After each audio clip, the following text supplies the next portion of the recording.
There we go. I think I Either of you, you're not hearing a very loud hum in the background of my audio or anything? Not really. Nope, Okay. I hear more. anything. I hear more like background noise from Peeve than you. Really? Really? With that expensive recording setup, Peeve has? What's it sound like? It sounds like you have a fan on in the background. Oh yeah, I have my AC on, but not a chance is that getting shut off. Oh yeah, no, I have mine on too for the same reason.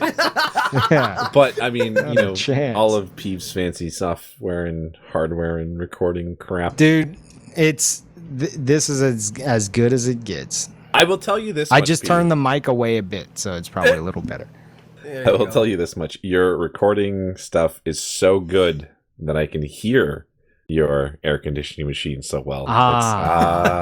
There you go. Do you remember what it was like before that? Were you around back yes. whenever I was in the room behind me before I moved it all into here, and I was like 3 feet away from the AC, and I had the traffic louder than ever because I was I was in the room that's on the intersection. Oh god. And it's got very thin walls, and I'm hearing traffic from both sides of the road, like as if I'm in the middle of the intersection. It was so bad, and there was just a constant just static behind my streams, and people were like, I like the air conditioner sound, it's very relaxing, like because it's white noise. They liked it because it was like a good stream to go to sleep to because you had an infinite white noise behind it. So Speak of the devil. yeah. Speaking of sounds, I don't care how good my audio equipment is, that will never get drowned out. You can't. There are sometimes, if I'm not talking, there are sometimes where like sirens like that are as loud as these are, which are pretty loud. They'll pass by and I'll watch like my audio equipment and it won't pick them up. And I'm just like, wow, okay, that's impressive. Wow. But the odds are I'll be talking, like if I'm streaming or something, so you're gonna hear it, unless I shut up while they pass. That'd be lovely. Yeah, give me a second though. I'll be right back. Yep. I'm all set. I've got a fresh pot of tea ready and waiting to go. Oh, good man. You drink tea too. I would be lying if I had any idea, or if I said I had any idea about the stuff I was drinking. I just happened to like. I started like when I was in high school, or I guess it was like the later years of high school. I started going out with my friends to sushi, and they had this like Japanese green tea at like a sushi restaurant or whatever, and I fucking loved it, and you and I have that same experience in common. That's amazing. Yeah, so and then I would I saw some stuff at the supermarket or Costco or whatever, and maybe not Costco, but like I saw some stuff whatever, and I just started buying it, and I bought tea for like the longest time. Oh, good man. I'll have to send you some stuff then. My parents in Connecticut live literally half an hour from the flagship Harney and Sons store in Millerton. I remember you mentioning that on your Bloodborne. I think it was like the second episode of your Bloodborne playthrough. You talking about? Oh, you actually watch my videos, yeah, dude. Of course. I've seen them all. So. Ah, awesome. Yeah, I'll have to arrange to have some stuff sent to you then, because they've carried just such a fantastic lineup, such a diverse, wide variety of stuff I know you'd love. But I definitely have not strayed very far from that sushi restaurant type tea. Sencha, that'll be green tea. The green tea like that. Oh, I can arrange for you to get some really, really excellent versions of that. One of Marcus's favorites is matcha iri genmai cha, which is basically that same kind of tea, but it also has roasted puffed rice in it and matcha powder, which is a really, really fine, high-grade powdered green tea leaf from the same type of tea. Is that common that they put like roasted like rice stuff like that in the actual little packets or whatever? Because the one restaurant that I go to literally like 2 minutes from my house, I can walk there in like 10 minutes. You lucky bastard. Yeah, no, it's awesome. But they give you just this little glass or like a little mug, little tea pouch, and the tea pouch has the green tea leaves, and then there's all this other like stuff Yep. in there.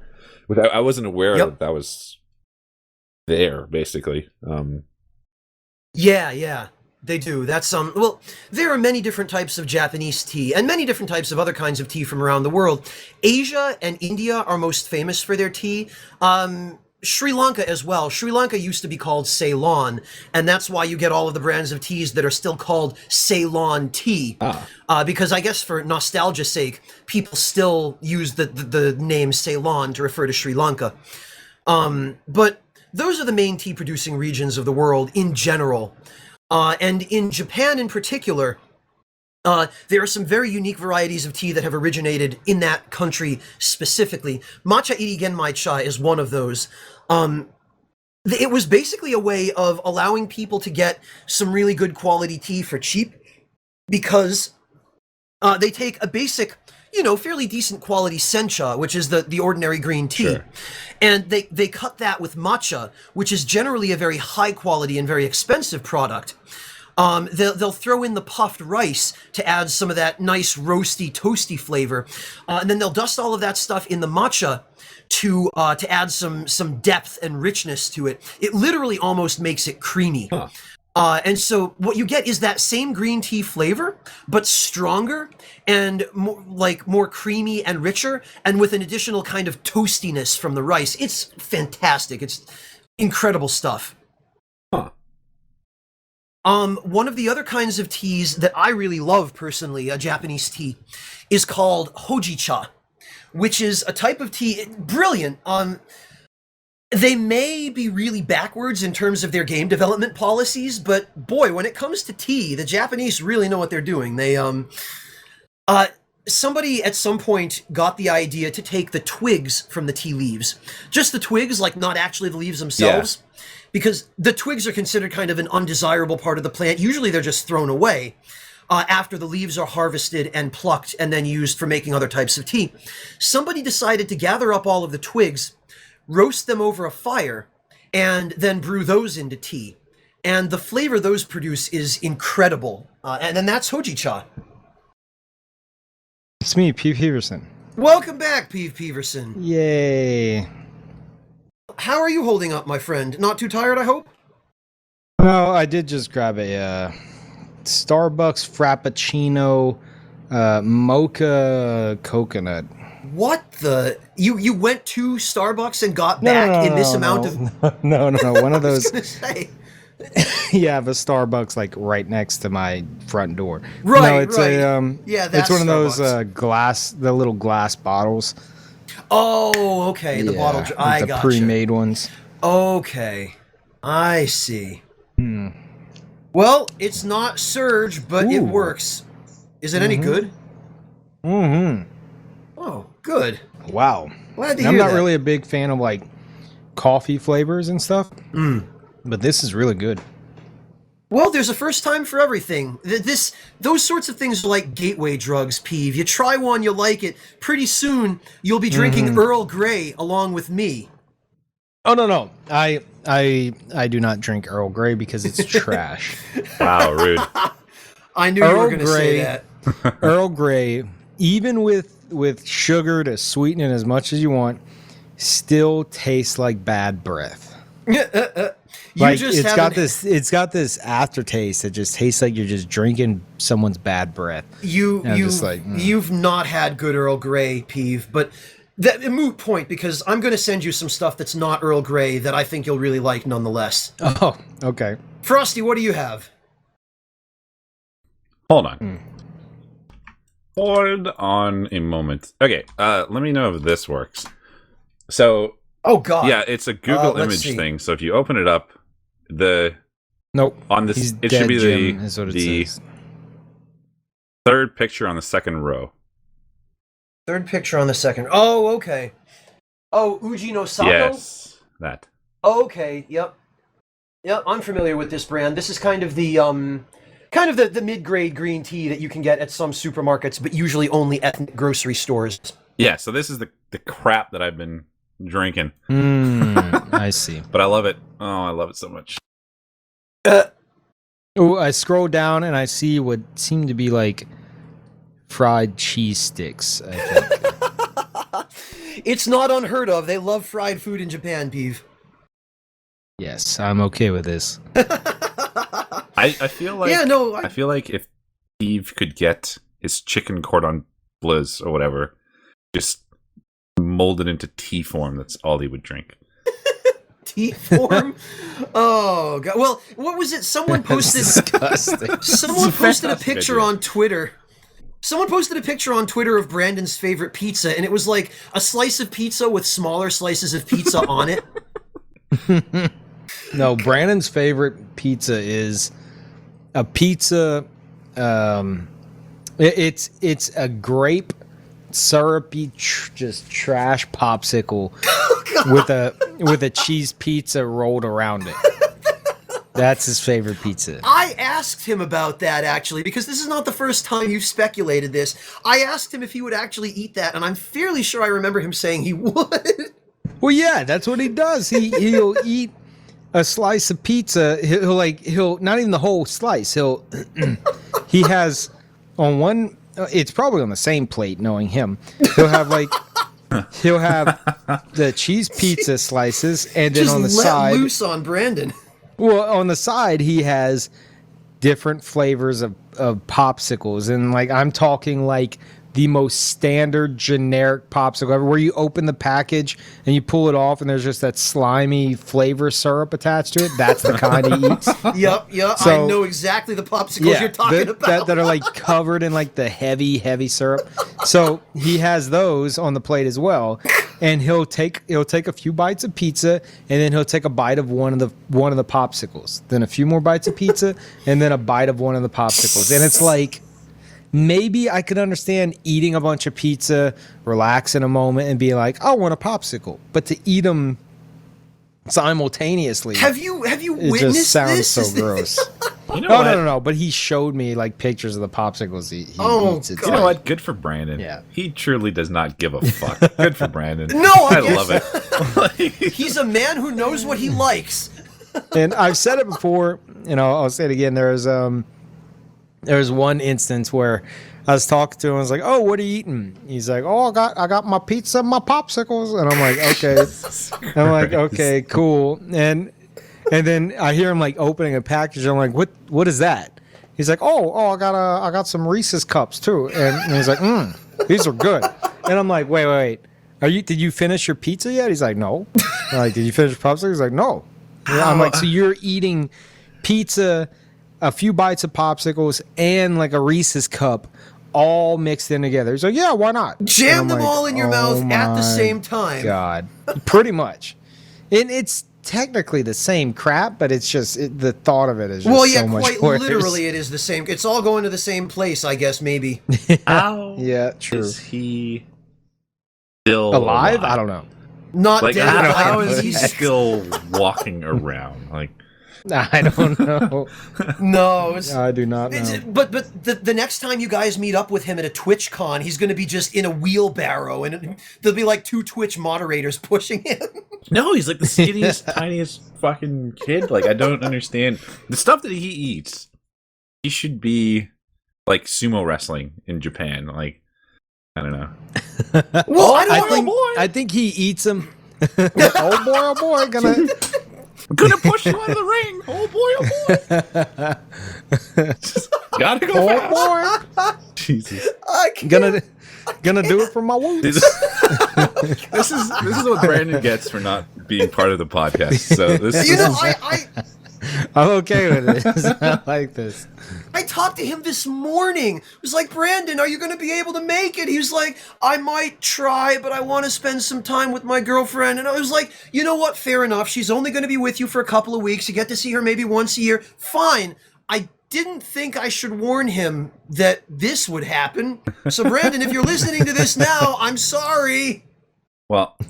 I'm not. So that I know you're not. So I guess that's what Brandon's been up to. But how about you guys? Jesus. Ooh, Peeve. We just we spent some time watching you get steamrolled by German. That was very fun. First of all, it's Gehrman. Get it right. He's the Nope. best boss ever, and you should treat him as such. Second of all, that never happened. Oh, yeah, that's right. You beat it on the there. first First try. The first try, right? Yeah. I wish you could see the air quotes that I'm making right now, but first Well, try. No. Our viewers are no strangers to the internet. They have imaginations. I know. Their imaginations are probably horribly scarred from the internet, honestly. I know you had a Most likely. broadcast today. Spy. What were you playing me? again?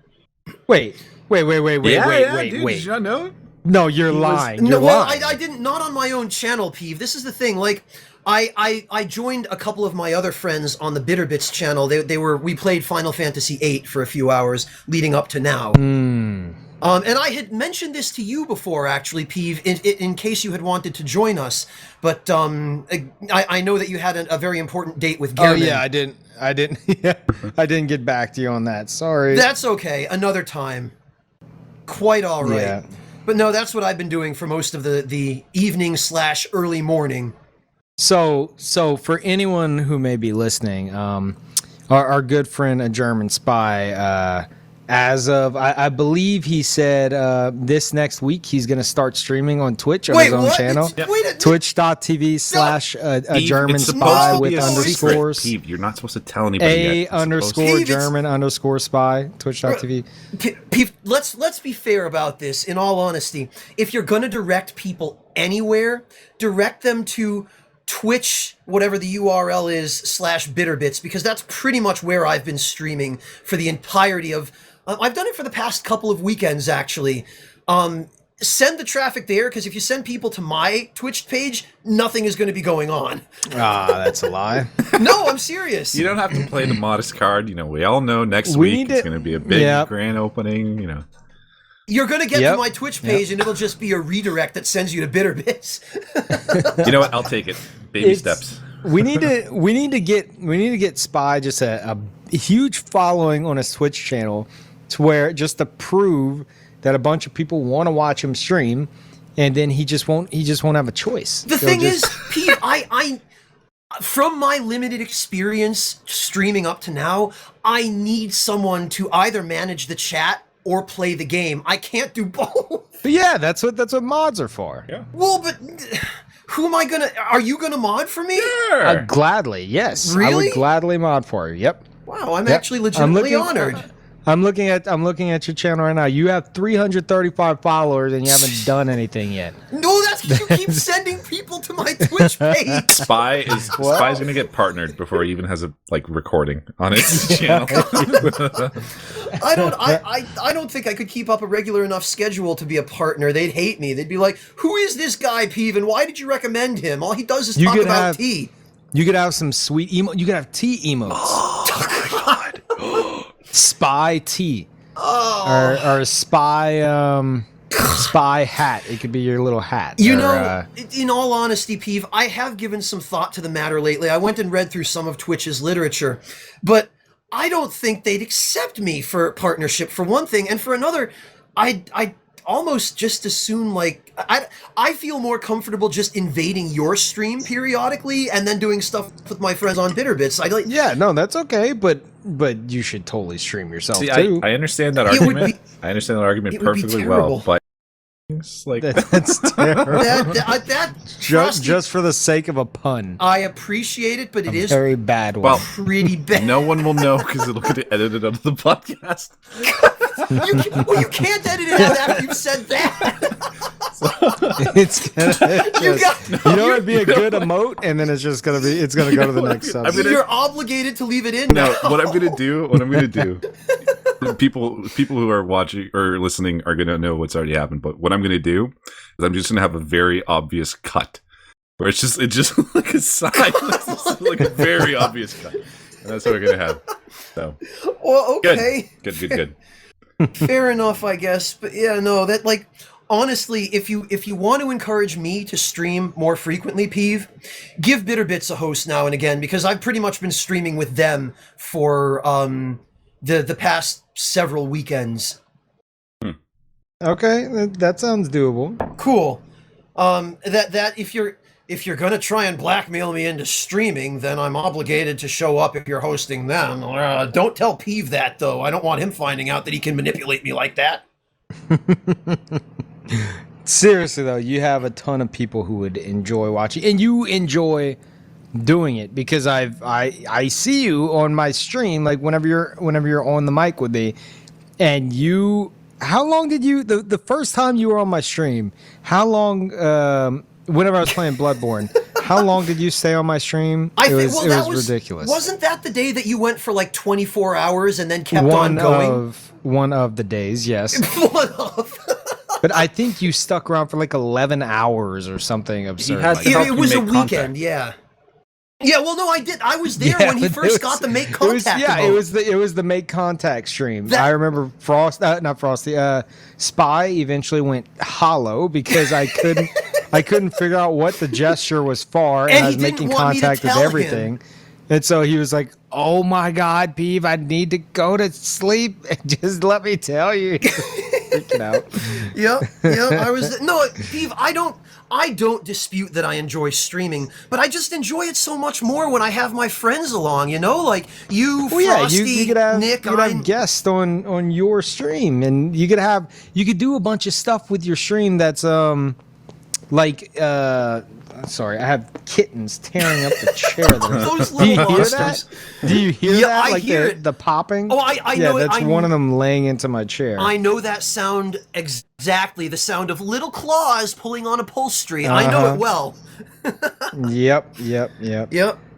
But no, you could have all these different just events or have guest appearances on your stream. You could turn it into a talk show. You could have your own talk show. It'd be fantastic. But aren't you supposed to only stream video games on Twitch? Nonsense. Well, you could be first of all, you could be streaming a game and like have guests or whatever while you stream and talk. Or you can there's a section now called gaming talk shows. Really? They have a gaming talk shows category, and you can just I think one of the rules is if it's I'm not certain about this, but it has to have some kind of game like on. So as long as you have something in the background, like I was considering doing something where I go like AFK in Bloodborne somewhere and like sit down, like have my character sitting down like in game, and that's like the area for like the talk show or whatever. Oh, you mean and blatantly circumvent the regulation? Well, but it'd be more like a themed kind of thing, like go and sit down like in the Grand Cathedral or something. Gotcha. But then you'd get randoms like coming in, going like, "Why aren't you playing? Do something." So it wouldn't really work. Yeah, I don't think the reception to that would. You could just ban them all. It'd be amazing. You get a ban. Don't you bite my pop filter? Oh yeah, kittens love pop filters, especially foam ones. These two are crawling all over me right now, just scratching up everything. Well, you're their daddy now, Peeve. You chose that. What can I say, man? Little bastards. So what else have you guys been up to? Anything else? Drinking tea. Yes, tea is fantastic. I destroyed that mocha coconut frappuccino just now. Oh yeah, it was so good. What? Don't laugh at me. No, it was good. We're not laughing at you. We're laughing with you, Peeve. No, I'm laughing at Peeve. Jeez. Okay. Why? Lay it out. Why don't It's you? delicious. Fair enough.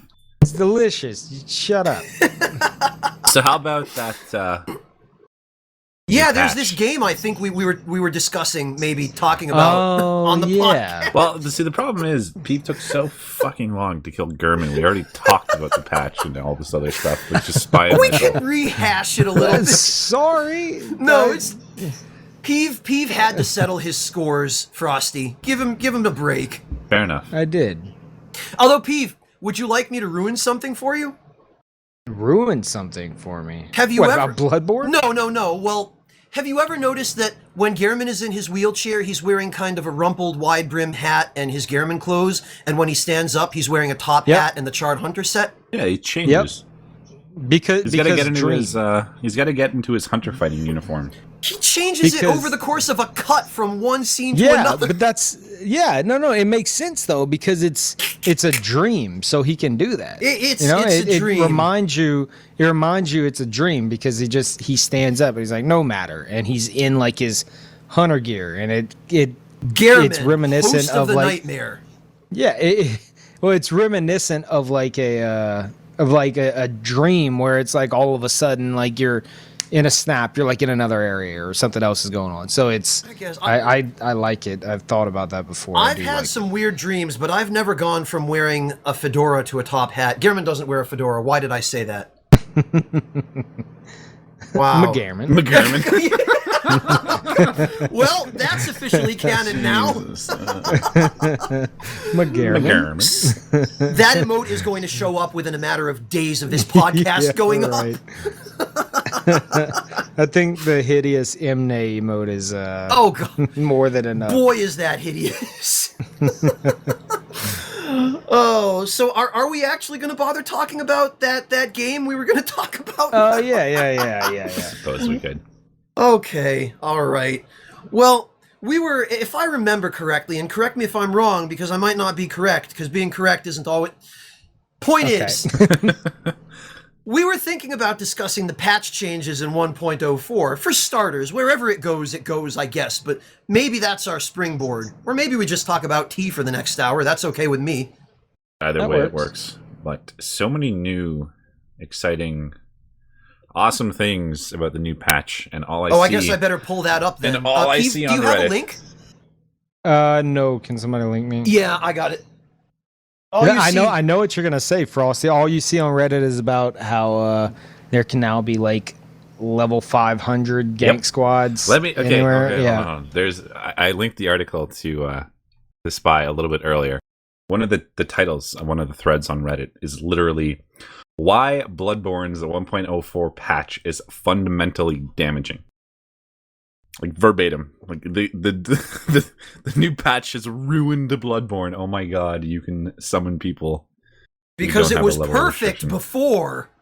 Yes, well that's just... It's like on the one hand though, if a level 20 can summon a level 500, that's stupid, game breaking, and you're going to have people who are also level 20 invading them and having to fight level 500s and not standing a chance. It only works when the password is being used, I was under the impression.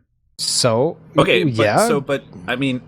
So if you are level 500 and I am level 20 and I summon you in to my world to do PvE, some people are going to say that that's game breaking, that it makes my playthrough so much easier because I have some level 500 person running through the game for me. But it's my playthrough to ruin. Yeah. Oh no. You know that's what I mean? that's not a problem. I'm worried about the people who will invade into that playthrough and just get annihilated. See, I can understand that, but my problem is that unless you're looking at very low level PvP, I don't see it being that much of a difference. I really don't. Like, if you're at level 100, right? You've got an actual PvP build, and you're invading someone who's hosting with like level 500 phantoms, or I don't even know what they're called, hunters in cooperators, I think is the term they use. Yeah, so level 500 cooperators, right? In the other area, the fact that they're level 500 instead of 100, due to the way this game is set up, first off, is very not significant. Well, you ran some numbers on this too, didn't you, Frosty? And yeah, I've been doing a lot of number crunching lately. We've kind of been trying to figure out a damage formula for Bloodborne, which is actually going pretty good. But basically, diminishing returns are so harsh in this game that once you get above like 120, it's really not much of a deal. Like the only thing that you're really going to gain from going up to like higher levels than 110, potentially more health, like you can get 99 vitality, and you can like round out your damage stats a bit. You can get like more utility. You can actually increase your weapon strength and things like that, or your gun strength, but also have like a good strength weapon and a dex weapon. But I mean, you can only have 2 weapons ever equipped at one time, unless you're menu swapping, but the menu swapping in this is really slow. It doesn't seem like it makes that much of a difference. There are so many other things that make a bigger deal to, you know, the invading player being at a disadvantage against people who are like sitting there with a gang squad of like 2 or 3 or 4, or can they have 4 like enemies? 3 is the most. 3 in total, 3. I think. But right? Yeah, like if you're joining someone's world and there's 3 people sitting there ready to kill you, the fact that one of them might be like level 500 instead of 100 is so seemingly inconsequential to all of the other disadvantages that invading player is going to be in. He's got 30% less HP. The HP The fact loss. that it's a fucking 3v1 is kind of a big deal. Like, you know, there's so many other things that are more significant than just... Well, and... The way... go ahead, What are you Peeve. saying? Go ahead, Peeve. I was going to say, in Dark Souls 1, we were dealing with, I get at level 100 and 120, you could invade a gang squad of like level 700s and hold your own. But that's kind of how this game is set up too. The way the diminishing returns are. The way the diminishing returns work, it does kind of feel like that. But then you also have but it plays so different. I don't know if you can really compare like the scenarios. But yeah, if that is the case, then it's not that big of a deal. For me though, it's just the fact that you're gonna have these gang squads now that aren't gang squads. Just most people who are there to piss anyone off, you know, for the sake of ganking and just being a dick. Like I'm not talking about.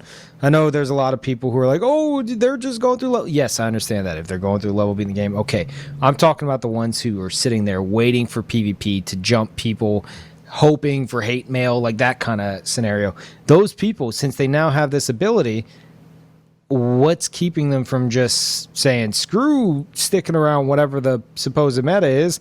Let's just have one of us be a host at level 20 and let's just destroy noobs who can't even touch us over and over and over and over. So the gank squad meta will be really low because it's more hate for less effort. So I don't know, I could see a lot of people doing that. On one hand, how many people actually invade at level 20? Exactly. Did. What I mean... Well, I tried, but I got no action anywhere at level 20. I was getting action, but it was a mistake because a lot of the action I was getting, this may be because I was streaming. Was I was invading like level 60s, and a level 20 versus a level 60, I couldn't do any damage to them. So a level 20 versus a level 500, you're practically going up someone who's completely invincible. So it's like it would just, I think, deter a lot of people from a lot of things. I'm not going to lie. I think the fact that you are doing most of this stuff while streaming is really the reason you have as much connections as you do. I don't think that somebody just playing through the game who's trying to invade in other areas just by themselves, not on a stream or anything like that, is really going to get much action just because of the way the game's kind of set up. And if it's the case that all you really fight are these gank squads, I mean, then just don't do low-level PvP. As shitty as that sounds, but the way the game's set up, I mean, the only way you're really going to be invading in other areas is if there's a Bell Maiden spawned. The only way you're going to have a Bell Maiden spawn is if somebody else is ringing their sinister bell, or if somebody else is summoning help. And, you know, most people that summon help as they're trying to just play through the game, there's really not enough time for there to also summon in a Bell Maiden, and then also have that Bell Maiden summon in an invading player, and then the invading player actually... Or else they'll just find the Bell Maiden and kill her. Exactly. So... And the Bell Maidens don't come back. Even after the patch, they don't come back. So I feel like it's just not likely to be the case. The only real area you can get that kind of constant PvP is the Nightmare areas. Nightmare Frontier, the Murgo... Mensis. Yeah, the Nightmare Mensis as well. Because there's legitimate Bell Maidens there that just constantly spawn. But how many level 20s are in the fucking Nightmare Frontier or in... They don't constantly. Wait, do they constantly spawn? The Bellmaiden? No, you can permanently kill the one in Mensis. If I say constantly spawn, I mean they spawn by default. I should say. I may have misspoke. No. If you kill one, and then you die or leave the area or whatever, it's still going to be dead. Yeah, they don't come back. But what I'm saying is, life, at least in those areas, someone playing through the game, it's there by default, rather than. You have to actually call it in, yeah. And you have to get... The thing is, in order to get to the Bellmaiden in Mensis, all you have to do is speed run across the bridge, and boom, you're there, and she's dead. Like, you can literally get to her, as you said, before the game has another chance, any chance, to connect someone with the Bellmaiden. This is an issue that, Peeve, you brought this up last time I spoke with you as well as a concern. Just that the way the PvP works in this game, fundamentally drives away the PvP community even further, alienates them by really isolating them and restricting opportunities to do PvP. The fact that there has to be a Bellmaiden, there have to be people in the same level range to do PvP as the host, because you can't do PvP matching with a password. That's only for co-op. You still are dependent upon level range for PvP, and thank God, because, being able to invade, we don't want the soul memory problem all over again. But the other side of that is that PvP is so restricted in this game that no matter where you invade or at what level, you're only really going to get consistent action in the 2 nightmare areas at or around whatever the common level for people to be at that point in the game is. And not even in the Chalice dungeons. Like, they went out of their way to create the short ritual route Chalice with the quick Chalice dungeon adversarial matching feature. Nobody can do it because A, none of the dungeons except the sinister ones have Bellmaidens in them in the first place, and B, you can't... Nobody plays the sinister dungeons online because they don't want to be... Yeah, and then even whenever you get a sinister Chalice, you can put it on the pedestal and disable the sinister Chalice. Yeah, you set it to private. Nobody can match up with you. Yeah, well, and it's got like a little check mark, and you can turn off the sinister Chalice. Oh, nice! I didn't even know that. I'm fairly certain. Yeah. And it's like, I know you can do that with some of the other ones. No. But yeah, no. The fact that they turned it into just they completely got rid of non-consensual PvP essentially, and it saddens me so much. It's like same. And Frosty and I were talking about this before we started recording, or maybe after we started, depending, Frosty, on where you choose to cut that in. But I have no idea. we'll figure that out. Well, you'll figure it out, yeah. But we were talking about this as well. The fact that in so many ways, the PvP in this game has just... they've sterilized it. They've sterilized multiplayer in getting PvP out of it. And I really feel like they were pitching Bloodborne to the casual gamer that doesn't want non-consensual PvP, that just wants to go about the game and plod through it, and not worry about that danger that you might be invaded. Giving people a way to turn off invasions by killing the Bellmaiden, like... That's unprecedented. They can already just be offline. Especially now that it says play offline at the start. And I promise you, I want to throw out a percentage that I made up in my head so bad, but I'm not going to do it. But I promise you, a very, very, very large... Sorry if you're hearing a beep. I don't know if you hear that. My PlayStation 4 beeps while it's off now. I don't know why. Huh. Yeah, that's another story. But okay. There's I promise you there's a large amount of the community, or would-be community, that they never played another Souls game or whatever. They saw the Bloodborne hype, they got excited for it, and they went to play it, and it says play online, play offline. And they know that the invasion feature is a thing, and they don't have any friends they plan to co-op with. I promise you a large amount of them were like, I'll do my first playthrough offline. Yep. And if I choose later on to to do a second playthrough. I might do it online. So I have a feeling that there's just this huge group of newcomers that could have potentially have like really liked the PvP or really liked the co-op feature or something, who just missed out on all of it because right there on the title screen, and I was worried about this with Dark Souls 2. I thought they were going to pull this with Dark Souls 2. Instead, they pulled it with Bloodborne. Right on the title screen, it says play online, play offline. And yes, they could always unplug it, but a lot of people like to have their friends list up and stuff like that. So a lot of people won't go through the trouble to receive just, PSN messages unplug or the hate mail. Ethernet cable or whatever. Yeah. People want access to their online features while playing whatever game they're playing. But so a lot of people wouldn't do it. But now that it's an option from the start, I have a feeling just the community is so it is so much smaller than it could have been if they didn't have that option there. I think that just sucked away a bunch of newcomers. And also, give me a second. I'm gonna unplug my PS4. Jesus Christ! Do you hear the? I didn't want to say it. I thought it was a microwave for the longest time, and then you said it was. Oh, I thought it was your air conditioner. No, my PS4, I don't know why. It's just beep, beep, beep, like every 10 seconds. About to do it right now. Watch. Everybody listen. Okay. Everyone listen. There it is. There it is. Yep. Right on schedule. Okay. Perfect. Yep. So let me go unplug it because I don't know how to fix it. No problem. God. Boy, and we thought it was just Bloodborne. Actually, everything Sony makes is broken.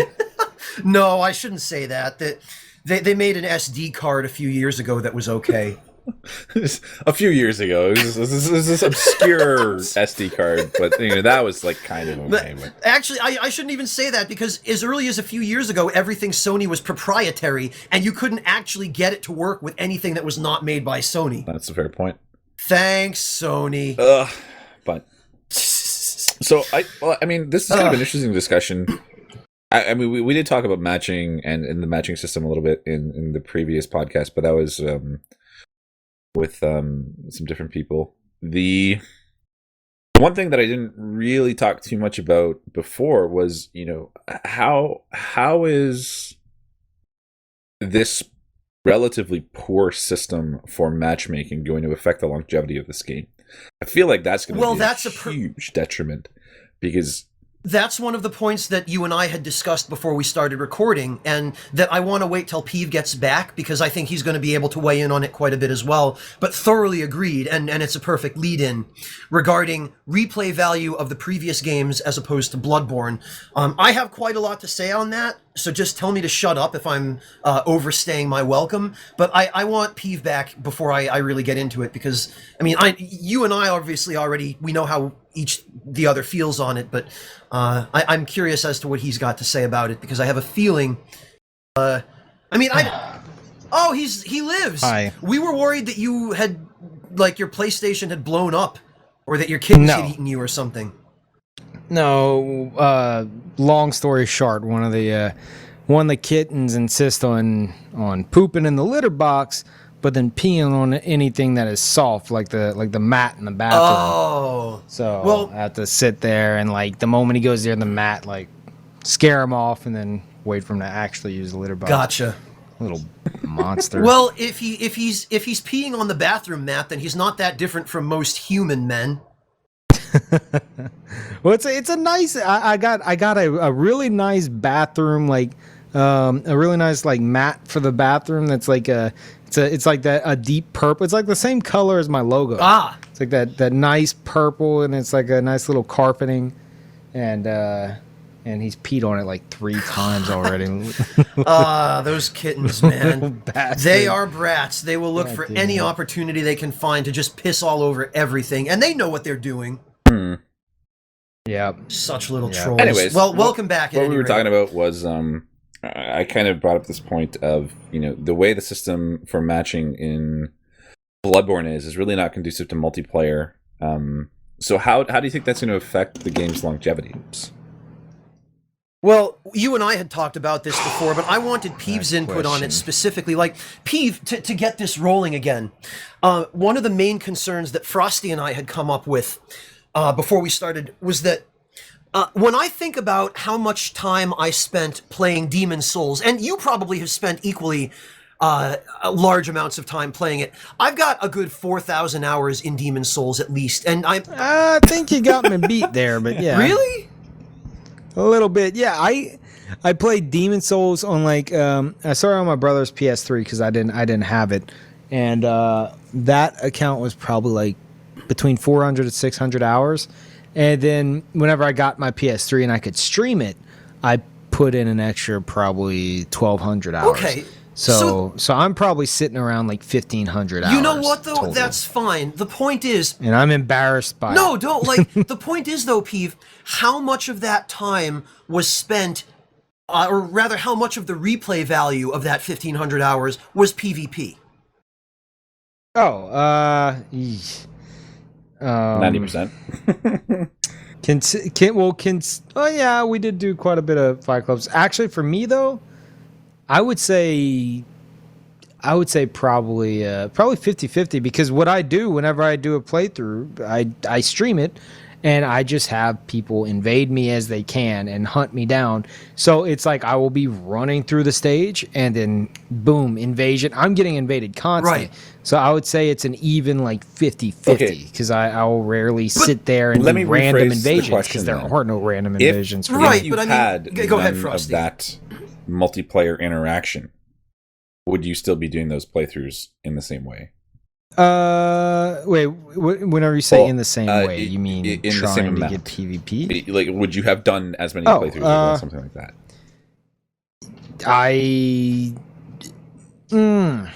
I would say a little bit less, but the reason why I'm able to play through Demon's Souls so much is because I love the atmosphere of the game, and I actually do enjoy the PvE.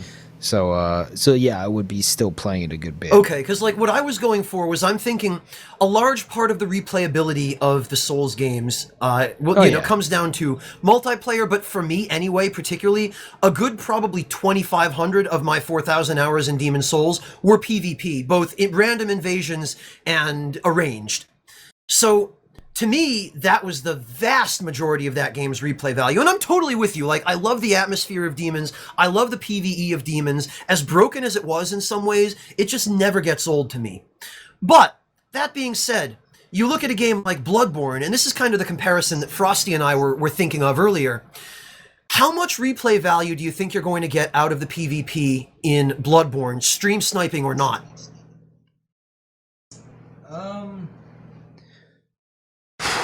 I said this, and I still don't know if I'm gonna regret saying this.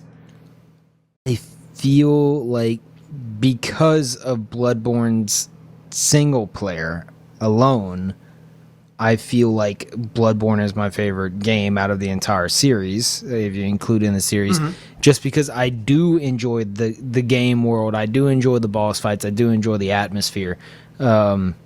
So I plan to play it regardless if I'm getting PvP or not, even though whenever I do it, I do like the Sinister Bell run or something.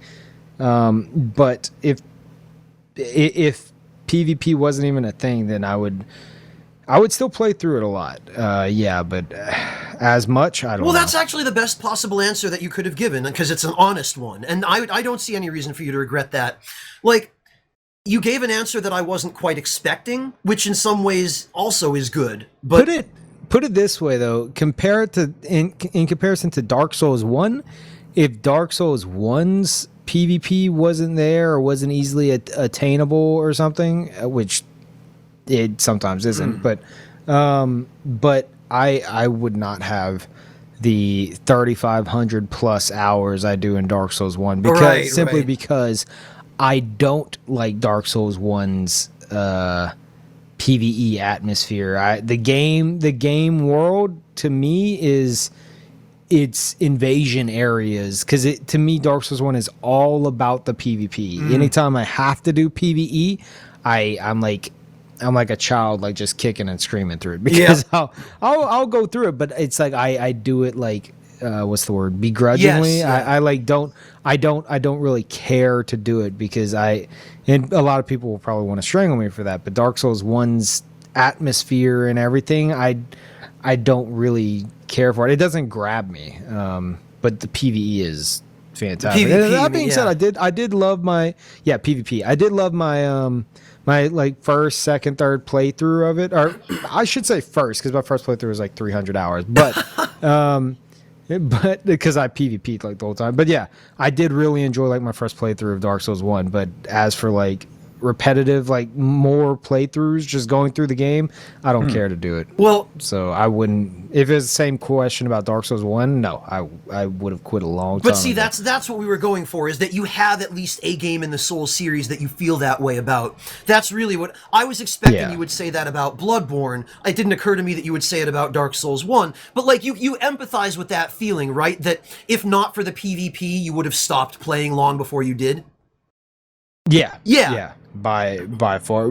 If not for the PvP in Dark Souls 1, I probably would have maybe done a second or third playthrough and done with it. So that Yeah.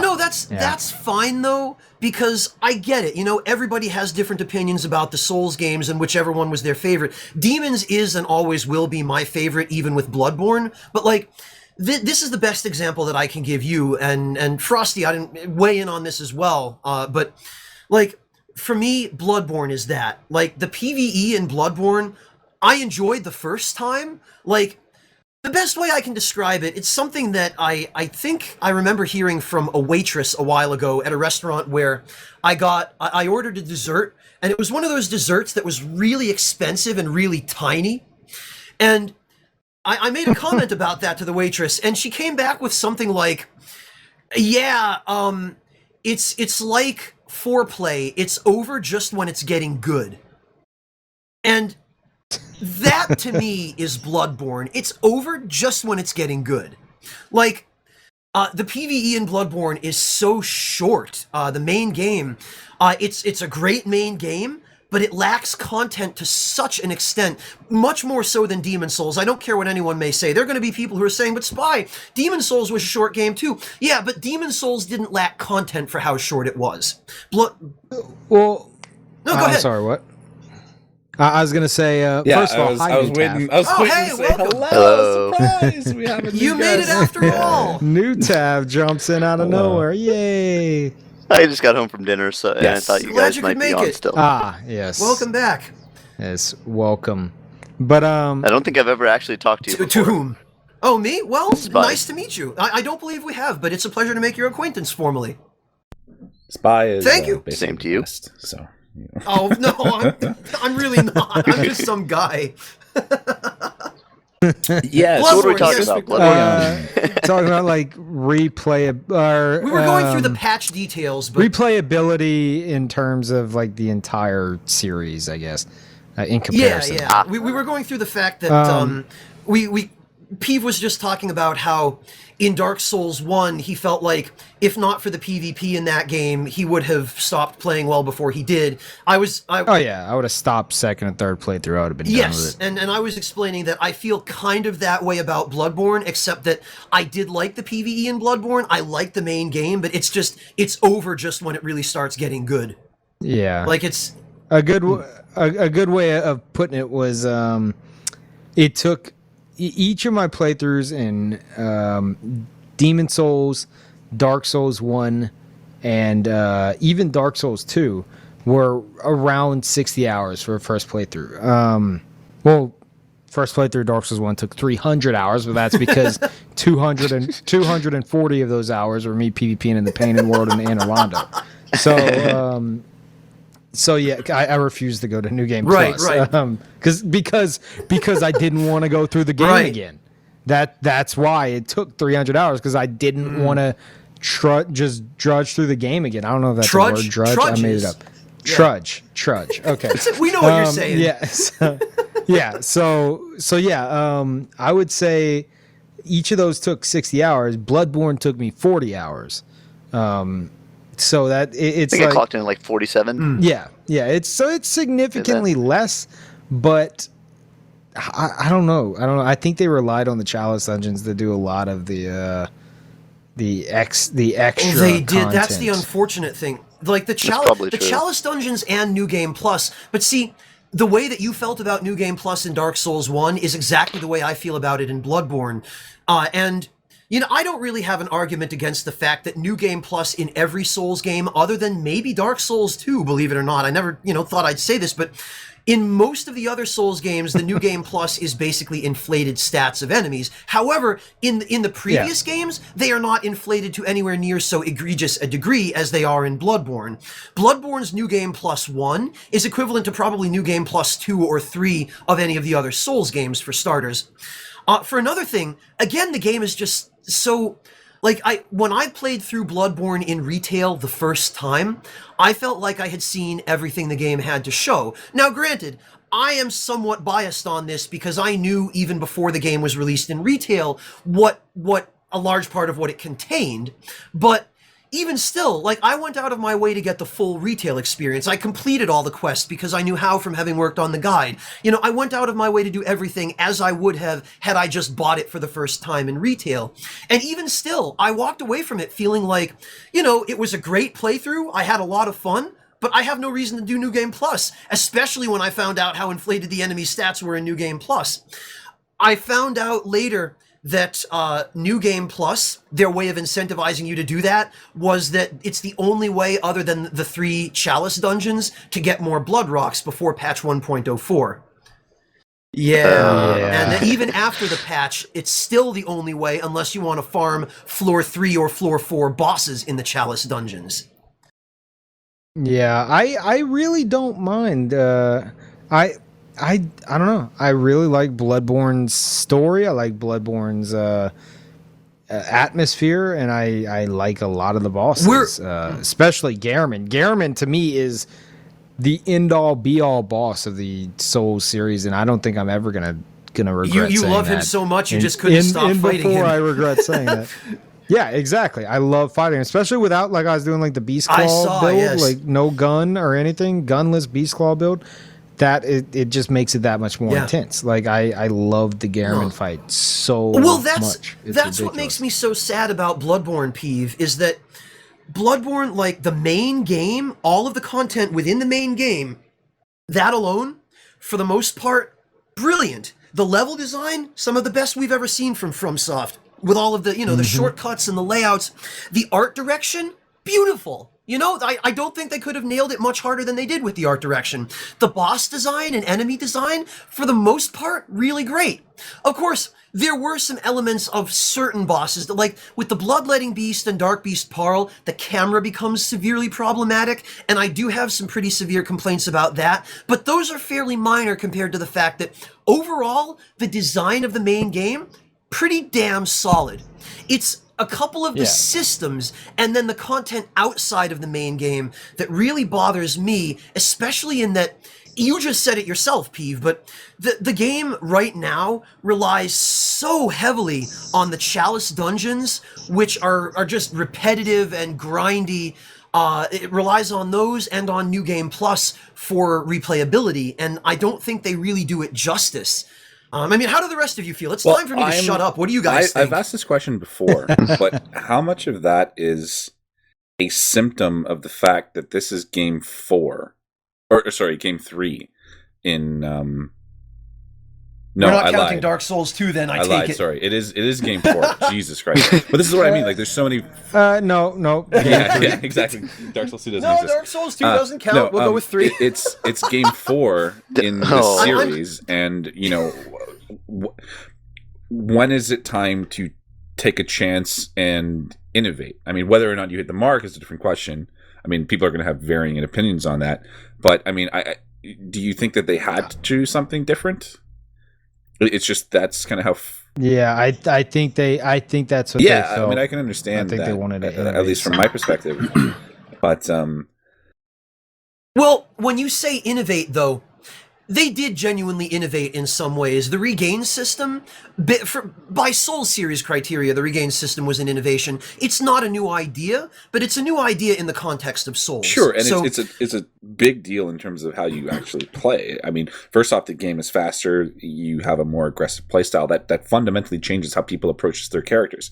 Because typically, I've seen numerous times my friends who are playing Dark Souls 1 or Dark Souls 2 for the first time, they pick a big heavy shield, they pick big heavy armor, and they just snail's pace through everything. Yep. You know. Yep. Especially in Dark Souls too, with the Havel shield, like you could sit there and the infinite in sorry to interrupt, but I just wanted to No, catch that's this fine. real Go quick. for it. In Dragon Area, they have the enemy with infinite stamina, actually, the big hammer guy, and if you have Havel shield and it's upgraded a good bit, even on your first playthrough, he will just wail on you and it'll do like nothing. I watched Man vs. Game sit there laughing at like going tee hee as that giant just wailed on his shield and couldn't break his guard with infinite stamina. It was Well, it was to be ridiculous, fair, if you but try sorry. fighting that enemy with Continue. anything other than Havel's shield, you're dead.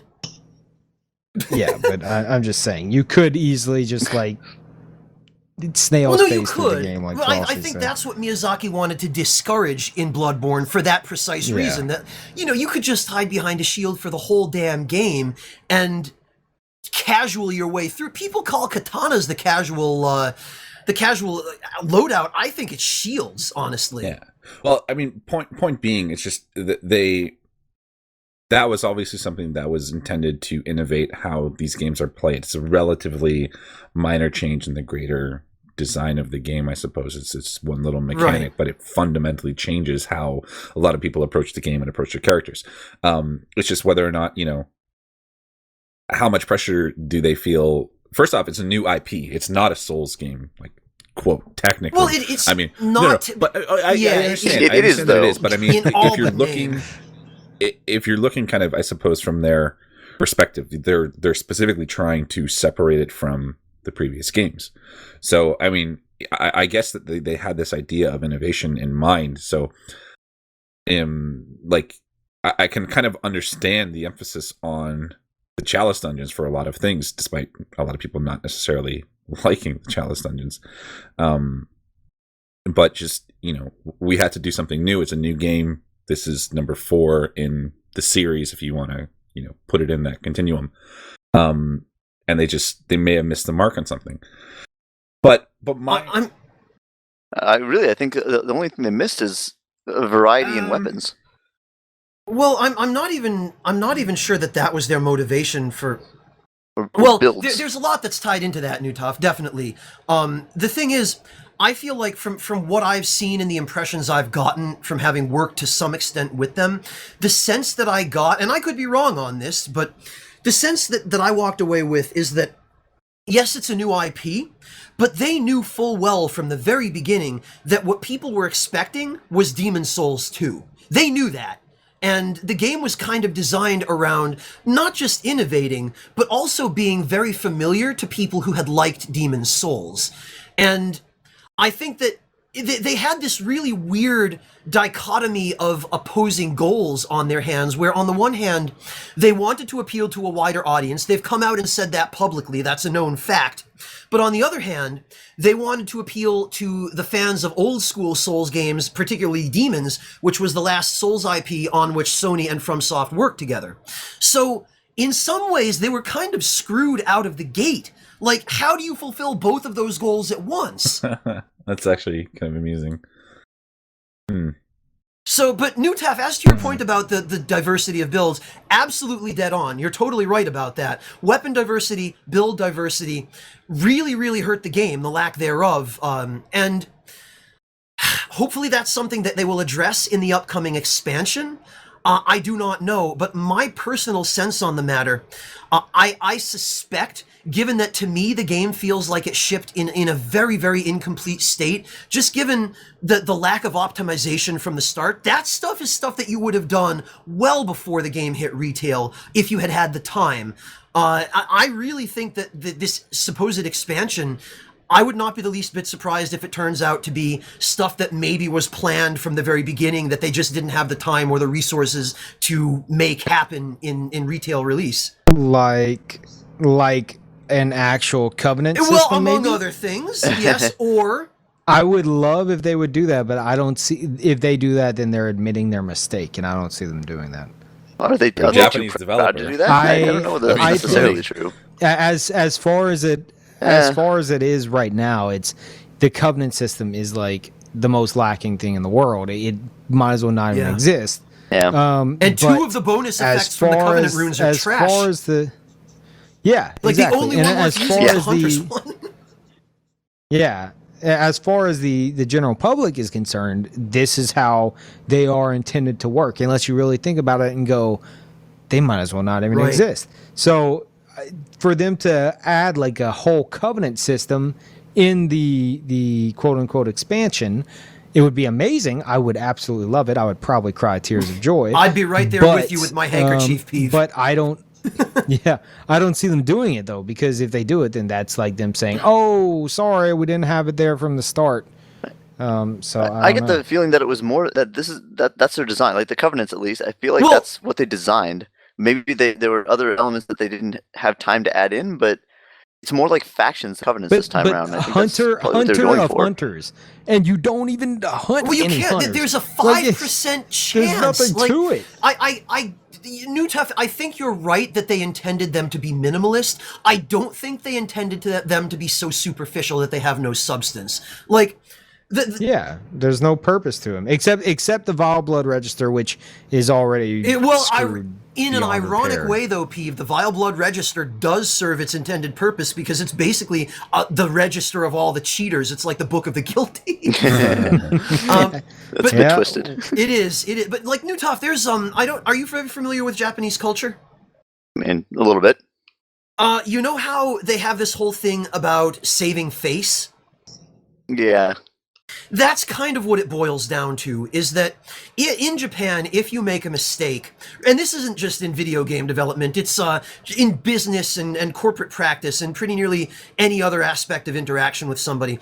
If you make a mistake, you do not admit to it unless you are absolutely forced to and given no other choice. You cover it up, you turn the other shoulder, and pretend it didn't happen unless you are absolutely forced to acknowledge it, so that you don't create any bad feelings or any conflict. And Peeve is right. I mean, that's often, granted not always, but it's very often how Japanese developers in particular approach fixing mistakes in their games, rather than fix something and by doing so inherently admit that they messed up.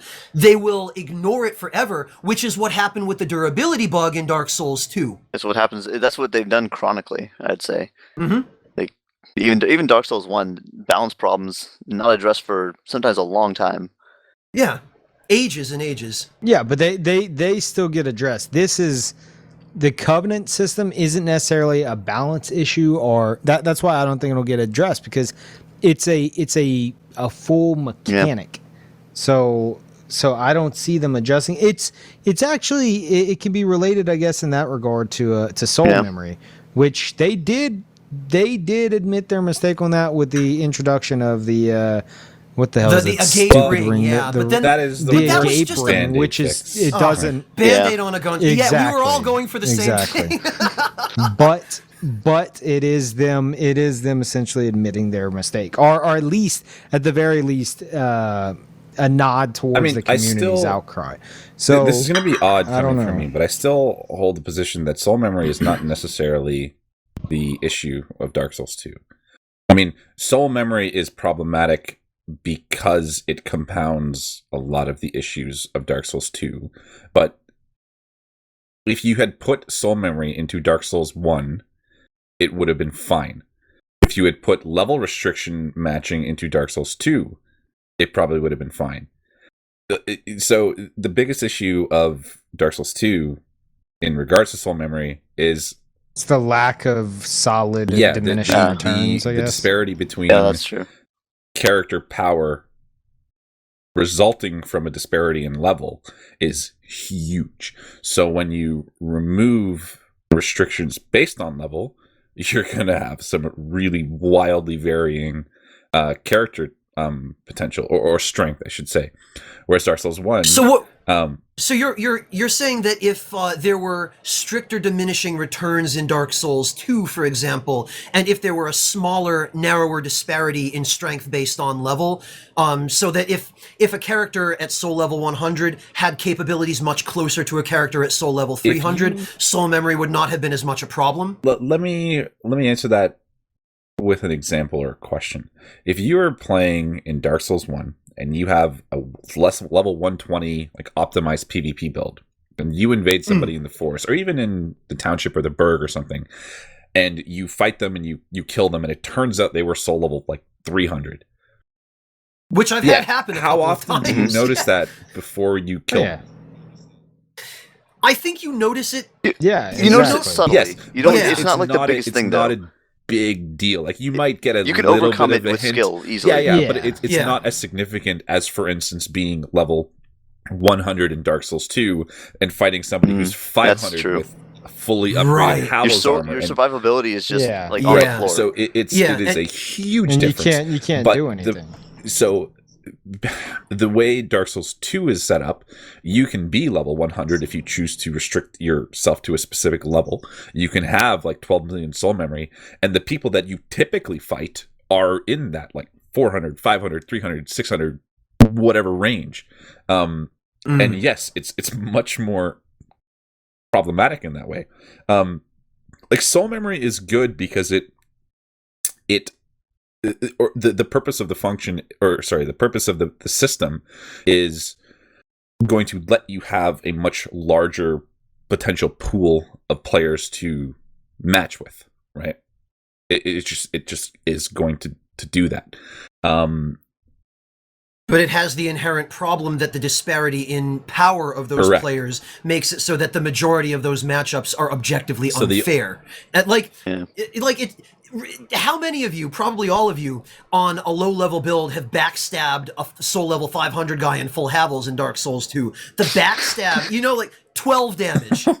Well, see, another issue with that too is how the damage system works. Damage in Dark Souls 2 is just hilariously stupid. It is a really harsh thresholding system. So I won't get too into the specifics of it, but basically you have to overcome a threshold in order to actually start doing damage. So let's say your opponent just straight up negates like 200 attack rating, and your rapier only has like 250 attack rating. Then it's as if you're attacking with just 50 attack rating. But then you have like other weapons that, it just way more attack rating. They're much better as a result, things like that. Whereas in some of the other games, it's a little bit different how those systems work, where you can still do like reasonable damage, and armor is less significant. Like I actually think Bloodborne does a pretty damn good job about that. And I've been investing a fair bit of time trying to figure out how that whole system works, and unsurprisingly enough, it's nearly identical to Dark Souls 1. But I mean that's another discussion as well. I honestly forget what our initial talking point was. We got on a bit of a tangent. That's great. We did, didn't we? The game's replayability is what it comes down to, what we were discussing and specifically before. And in relation to kind of a matching system that's not exactly ideal with the Bell Maidens and things like that.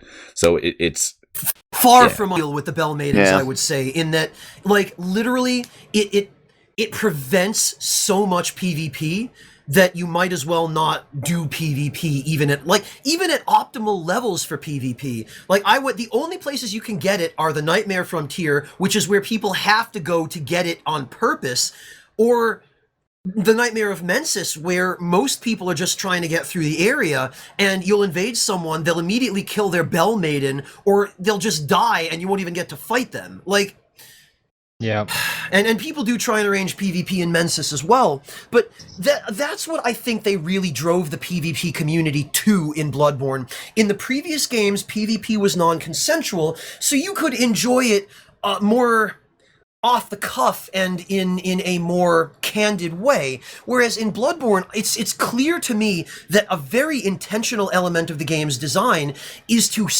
severely restrict non-consensual PvP and really drive people to arranging it, and then that's the only way you can get it reliably.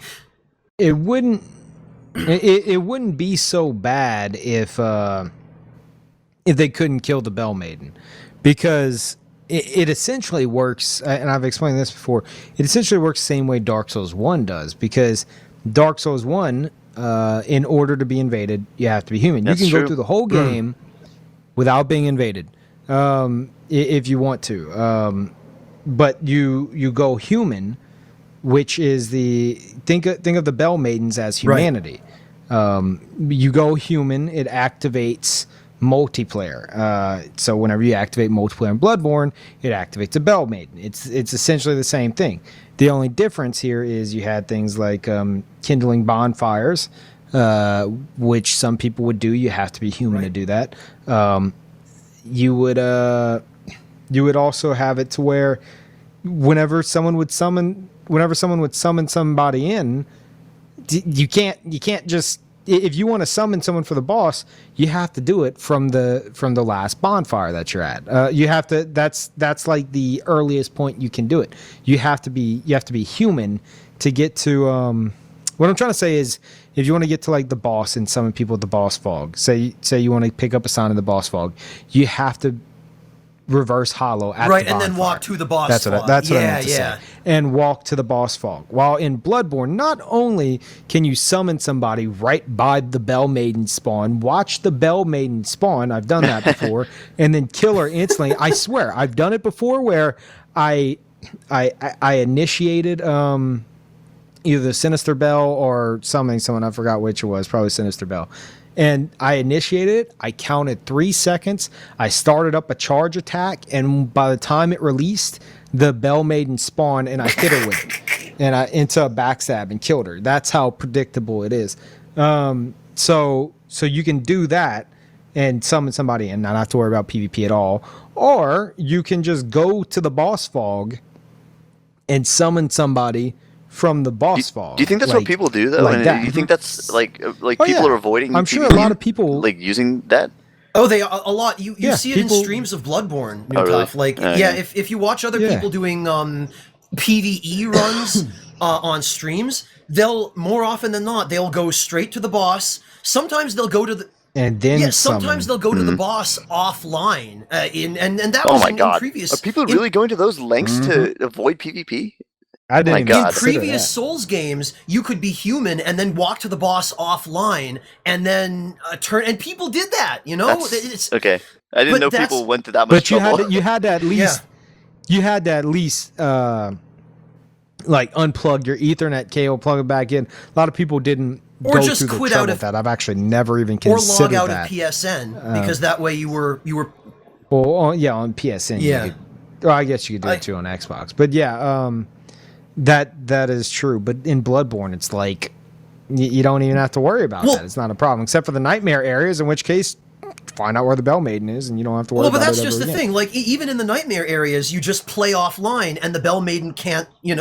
Kill the Bell Maiden Exactly. offline, and then So, like, the reason they designed it that way, I suspect, is because they were hearing a lot of feedback that, oh no, I don't like invasions, Yeah. I hate it. A lot of people whining about it. I think so. And yeah, I mean, and so they said, oh well, I guess we better make it so invasions are harder to do and people don't get invaded as much because clearly this is what all our fans want. Well, on my hacker Yeah. videos, like fully half the comments are like, "Oh, you had it coming to you. You were invading him." Like seriously? Oh yeah, I've seen comments like that. Like especially whenever you're using someone which there's always someone deemed cheap. I've seen Oh, God. on one of Brandon's videos where he knocks a Dark Souls 2. It's the funniest thing in the world, by the way. It's called My Oh, Pit I've Hacker. seen this. Yeah, He knocks this is it. great. he keeps pairing someone with infinite health, and instead of riposting him, he goes to the side and he keeps hitting him to like push him further. And he eventually knocks him into a pit In the forest, in the fort. in the forest. Yeah, he knocks him into a pit, which you're supposed to die, but infinite health Yeah. and no percentage based death mechanic, fall mechanic. He lives and he's trapped down there. And so some point is someone in the comments is like, you deserve to die by the hacker. You're using a katana and dark magic. You're just as bad as I mean, cheating. stupid And people it's are like, going to be hard to what? avoid. Anyway. What? There are. I mean, I've got to hand it to Vadi in that particular video, Peeve. Vadi posted one of the best comments I think I'd ever seen on that video. I don't know. His if I've comment seen was it. something to the effect like, "It's like watching a cockroach run around in a terrarium." There really is. There's one point where he goes, and I crack up every time I see it. There's one point where he's looking around. He like goes to change position. He's looking around. He's like, wait, did he get out?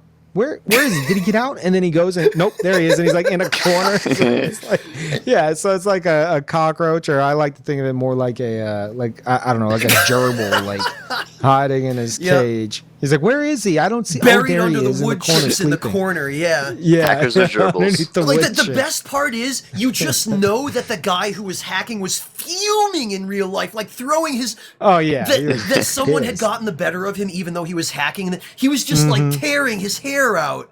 Like that was the most satisfying part of that whole video. And then he's like dropping like prison stones to him as if he's like feeding them. Oh, that was the best. I was there for that live. I was like, "Can we keep him?" He's like, "Sure, Peeve, we can keep It's him." kind of Oh, it's kind of funny though. I mean, getting back to kind of what we were talking about before.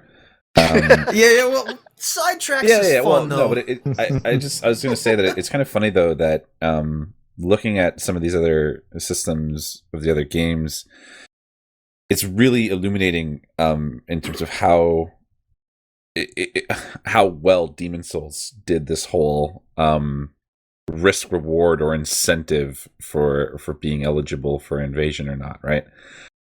Oh, Well, with soul form not and only body form, you mean? So actually consider this. So when you died in Demon Souls, you just by default had 50% of your maximum HP. It could be 75% of your maximum HP, but it removes a ring slot in order to do so.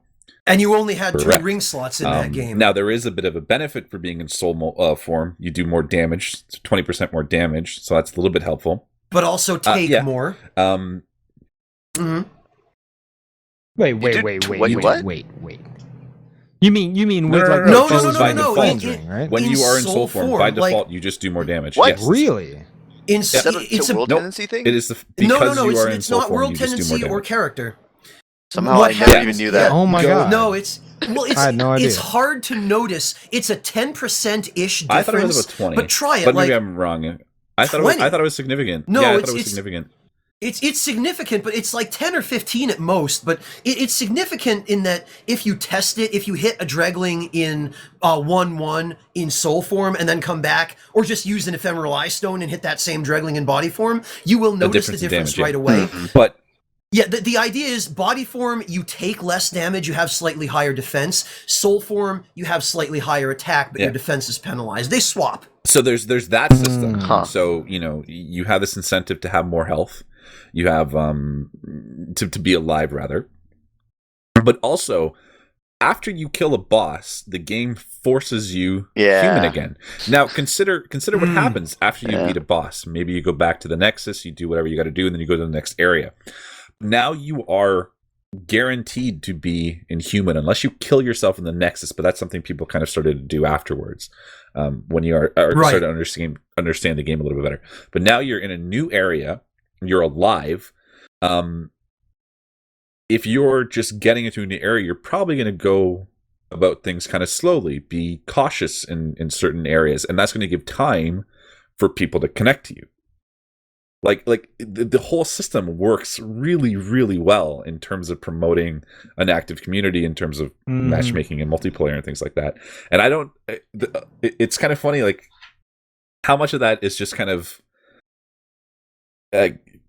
accidental genius, right? Like, right. And it's the way something I didn't think about till just now. You could essentially do what people do in Bloodborne, where you just summon right at the boss fog by going to the boss fog Soul in form. And using soul an ephemeral form eye. and Using using an souls. ephemeral eye But stone. it requires that you Yeah. use an And ephemeral ephemeral eye, which eyes, is not but- exactly Not only that, but you're having to go through the entire first part of the stage Half with health. a Yes. big chunk of your HP Yep. missing. Yeah. So there's yeah. there's some compensation either but way. it's actually a meaningful decision Yeah. of, well, shit, do I want to be in soul form Yeah. and avoid potential for invasion, or do I want? I remember making those decisions. Yeah. in my Yeah, first well, and playthrough. the other part of it, a lot of people complain about world tendency in Demon Souls, and I totally get why. In a lot of ways, Oh, it's confusing as hell. confusing, That's it's why I obtuse, could- it's hard to understand. It ruined my first playthrough. It spoiled me on everything because I had to look it up. Yeah. I didn't understand what the hell was going on. I looked it up on the wiki, and like I did that thing where it's like you don't want any spoilers, so it's like I'm gonna scroll down and I'm gonna cut off like the Yup, next sentence yup. just so I don't get spoiled. And then like it's like you like lower like a drop menu or something on the wiki, and it's like so after you beat the final boss, which is so Yeah, no, it's truly. or no, it's worded in a way where it's like after you beat this boss, who's the final boss, by the way. And it's just like, Amazing. Oh, absolutely. But like, completely, perfectly reasonable, legitimate complaints about world tendency, right? But one of the things that world tendency is good for is it adds some consequence to being in body form, because if you're in body form and you want to, for example, you don't want the consequence of playing through a stage offline in soul form. Oh, you don't want to deal with that? Well, guess what? You do it in body form and you die? Fuck you. Your world tendency goes down. Yeah, which for anyone who's never played Demon Souls, if your world tendency gets darker from dying in body form, you the entire area gets The They do more damage, right? Does it Yeah, get tougher Enemies do more right away? damage. You Yeah, get more it- souls from them. The changes don't take Yeah. effect until you leave the area and come back. Oh yeah, You have to that's respawn right. the area, Yeah. but So the best part basically is what happens is as world tendency lowers, your Or turns black, it as goes it were. towards black. Because that's the game turn. But as it goes towards black, your maximum HP in soul form lowers. So if you had perfect tendency, actually no, sorry, if you had neutral tendency and you had the cling ring, you had 75% of your maximum HP. If you were in pure black, maybe that 75, I forget the exact numbers, but maybe that 75 is now 65. no, no, it's thinking both. about Oh. It's Oh. both. It goes Yeah. down. What? Really? World tendency penalizes your Oh, health God. while you're in that area. Character tendency penalizes your health no matter where you are. Yep. If it's dark. I see. Now, the best part is you're in World 4, Oh, Shrine of God, yep. Storms. You're in Fucking 4-1, Black Phantom sucks. and you're dying a lot. And you have to get through the area, so you're just like, screw it. I'm using I only have a few ephemeralized stones. I'm using all of them just to get through this area because these rolling skeletons are so infuriating. And so you use them all up, you keep dying, and then you're like, oh crap, I'm gonna go back and buy some more grass. So you leave and you come back and you're like, what is that guy charging me with this katana? And it's Black Phantom Satsuki, and he just murders you. It is the most aggressive, And he ridiculous. spams grass. awful. And he sees you from forever away. yeah. Like, you don't even get to breathe when you get in there. He charges you unless you have the thief ring Yeah. on. He will charge you the By moment the time you you're spawn even in coming out of the and Archstone whip your animation, he's ass. just already halfway to you. Yeah.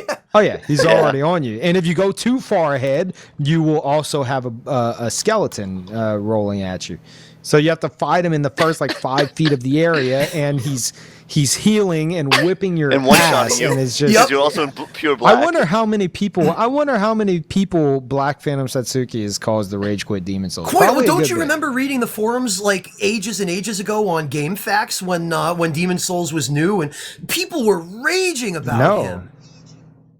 Really? I mean, because once you think about it, you're See- screwed. Whenever he's there, if you have to get past 4-1 and he's there, unless you like do something where you like That log doesn't out work. and try to reset the world tendency if you know Or to do co-op that. in a whole bunch of other Well, areas. yeah, talking about the Wow. other yeah. The thing is, but the thing is, you whenever you spawn in, you don't have time to find a summon sign and, Yeah. and Oh, no, grab it that's true, without that's him true. charging. No, you have to play You elsewhere. can't I change mean, like, the world play- tendency. You Oh, can't I guess do you're it. in 4-1. You have to get that world's. You have to be, you're in trouble. yeah. You can't. Yeah, if you haven't passed 4-1 yet, you're like screwed. Grind up levels Wow, elsewhere. that's fantastic. Yeah, I love that. God, it's And while we're on the subject, I realized just now, a lot of my replayability in Demon Souls for my first few playthroughs, the thing that made me keep going through was colorless Demon Souls, which because you had to turn each world pure black and kill the primeval demon, and you get a colorless soul. So I would go through the game collecting colorless souls to upgrade my weapons multiple times. I loved doing it, but I didn't find another reason to go through like Dark Souls 1. I stayed in Dark Souls 1 first playthrough for 300 well, and then hours, later on we figured out that with the Stockpile Thomas glitch, going to New Game Plus for colorless Demon Souls was irrelevant anyway. Actually, I enjoyed it so much that I have never duped colorless Demon Souls in Demon Souls. I enjoyed going through and hunting down all the things and doing the assassination contracts. Well, I did too, like so much that I didn't dupe them. It was my replayability. But that's exactly what I'm talking about, though. Like, in New Game Plus, there was stuff for you to do that you could easily, and almost in all likelihood, would have missed your first time through the game. Especially the world tendency events, particularly the white ones, but the black ones too. Like, if you got a world to pure black world tendency, you would encounter two things that were completely new. You would encounter the named Black Phantom of that world, and you would encounter the Primeval Demon. And if you killed them both in the same visit, and then left the area without dying in body form, then that world was then almost in pure white, and by defeating one more boss there, it was in pure white. And oh hey, look, Selin Vinland is now hanging out on the way to the Dirty Colossus boss. Yeah, it had a lot of like hidden subtle content that you could find by doing Bloodborne has got playthroughs. a shitload of hidden content as well. I mean, or I shouldn't say hidden. Well, it is kind of hidden, but there's a ton of optional content. Now, assume that you know, you're new to the series. This is your first game, because again, for us, our perspective is that we've played 3 other games in their entirety. This isn't Dark Souls 1 at all. Yeah, like, you know, but I mean, let's say you're new to the series and this is your first, you know, take at a Souls game. Are you really going to find all of the shit that is hidden and optional in this game? Like, there is a ton of stuff that you could potentially be missing, and then turns out, heck, I missed umbilical cords my first playthrough, and I was probably looking for all this. I had stuff. the Very third fin- umbilical or cord, you're- but I didn't pop it. It's Yeah, driving me like nuts. you're very thorough too, Knutaf, and this is the kind of stuff that you're missing. So let's consider it from somebody who's new, like their perspective. You get through the game, you do your playthrough, and then you're talking to somebody, you read online, it's like this whole other thing. It's like, holy shit, I didn't even see any of that. Let's go fucking play it again and experience that. And you know, there's some incentive that way. But for us, obviously, maybe it's not as appealing because we probably found the majority of that in our first playthrough, which is not necessarily the case for somebody who's new. I'm also going to interrupt and clarify something that I had said earlier, because I decided to look it up just out of curiosity. Soul form damage increase is based on world tendency. So if it is white, if it is white world tendency and you are in soul form, you deal 10% damage. 10% more damage, I should say. If it is pure white, it is 20% more damage, which is why I was saying 20%, because I typically ended up. So we were both kind of right. Kind of right, yeah. And then if it's black world tendency, then you lose the damage bonus, and your maximum HP actually goes lower, which is like pretty awesome. But, anyways, that's kind of separate. Now we kind of have been. For the most part, just shitting on Bloodborne again, and it's I like Bloodborne, but a lot of it is just it's kind of frustration on some very silly mechanic decisions or system decisions in Bloodborne. But I mean, you know, there's a lot of stuff that got changed in the new patch that really addressed some of the issues that we had before. Like, thank God there is a viable way to get chunks and blood rocks again, and you can actually. Is it only the 30 inside at the inside shop? Is that the only way to get chunks now? No, that's not still the only. ridiculous. Actually, if you don't have the patch notes, I'll post it in Mumble we here. should. But basically, I agree with you to a certain extent on that, Frosty. But I think also, first of all, I wouldn't say we've been shitting on Bloodborne because that implies baseless statements with no validity. And I think every criticism we've raised so far has been reasonably valid. The thing is, the patch, reading through it, there's not a single thing in there that I don't think is a good change other than debatably the level matchmaking range, but that there are pros and cons to that. Well, that's crazy. But my thoughts on some of those changes is that they really are indicative of deeper and broader overarching problems with some of the game's systems rather than, I mean, yes, they're good. It's good that you can now get blood rocks from a couple more places, but like, let me put it this way. The fact that it's now, after the patch, the most efficient way to get blood rocks is to save scum on the 3rd floor boss of a 4-floor depth 5 east dungeon. That is not what the developers intended, but yet that's what they gave us. This is, but I mean, it wasn't. There's no reasonable expectation that people are going to be doing that kind of thing. There really isn't.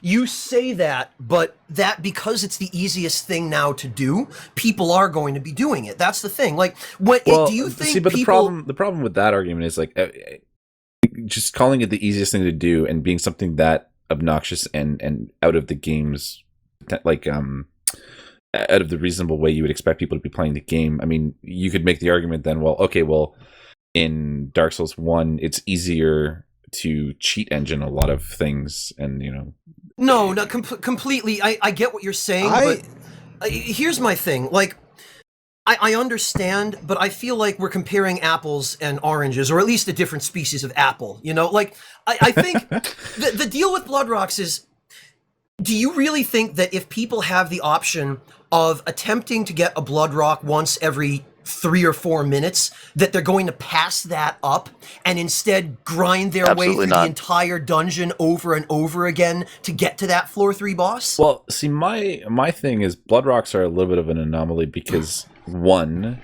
the number of weapons that you'll actually be using blood rocks on is rather low.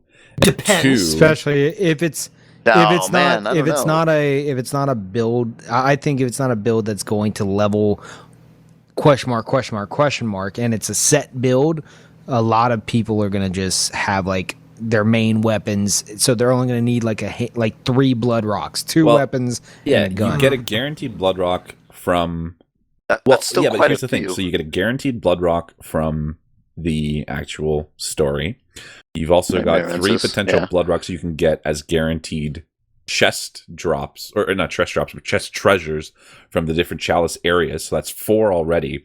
And then if you're lucky enough to get one of those dungeons with the early glyph. Yeah, but I mean, if you really want, you can go and actually find the specific glyph codes that people have been sharing and but you can't get in. Get that's the thing. Like, you can't get into dungeons with those glyphs unless you've created a dungeon that matches those criteria, unless you use the short ritual root chalice. Oh, sure. And the short ritual root chalice is a complete crapshoot. I mean, but that is an argument against how restrictive it is to get into those higher or better dungeons, the system there, rather than an issue with blood rocks or anything like that. So, but either way, so you've got this guaranteed blood rock through the story if you choose to actually get it. You've got 3 potential guaranteed blood rocks from the different Chalice dungeons. And then you have also this random potential of getting Chalice or blood rocks off of the bosses. So let's say you get like 5 or 6 blood rocks just running all the Chalice dungeons. 5 or 6 blood rocks, 5 or 6 plus 10 weapons is pretty much all most builds are going to need. That's fair, but so basically the core principle is that they're really, really counting on Chalice dungeons as a core part of the game, whereas I think a lot of people think of them as potential side stuff because they're so grindy. There's a very obvious focus on the Chalice dungeons in terms of the game design and a lot of the decisions that have been made, and that's so puzzling and so unfortunate to me because it goes against like what makes the series great. That's always going to be a subjective thing, though. I mean, you talk to somebody like Sen. Sen fucking loves the Chalice dungeons, and it's unfortunate that he wasn't able to join for the podcast. He's actually running a tournament right now, but he actually really likes the Chalice dungeons, and I know a lot of people really like the Chalice dungeons. like I said kind of earlier, I mean, maybe that's a symptom of developers FromSoft trying to innovate for this game and be different, so they decided to add this function. And this is what's new, it's awesome, great, we're gonna put a lot of our effort into it. I wonder, though, what people think of the Chalice dungeons in another 4 months when they've spent that much time in them and realized how repetitive they are. I suppose. Yeah, but they do have the well, Frosty, I'm gonna just ask you this: have you gone through the entirety of the Chalice dungeons on 4 characters? I've killed the Sumerian Queen on 4 characters.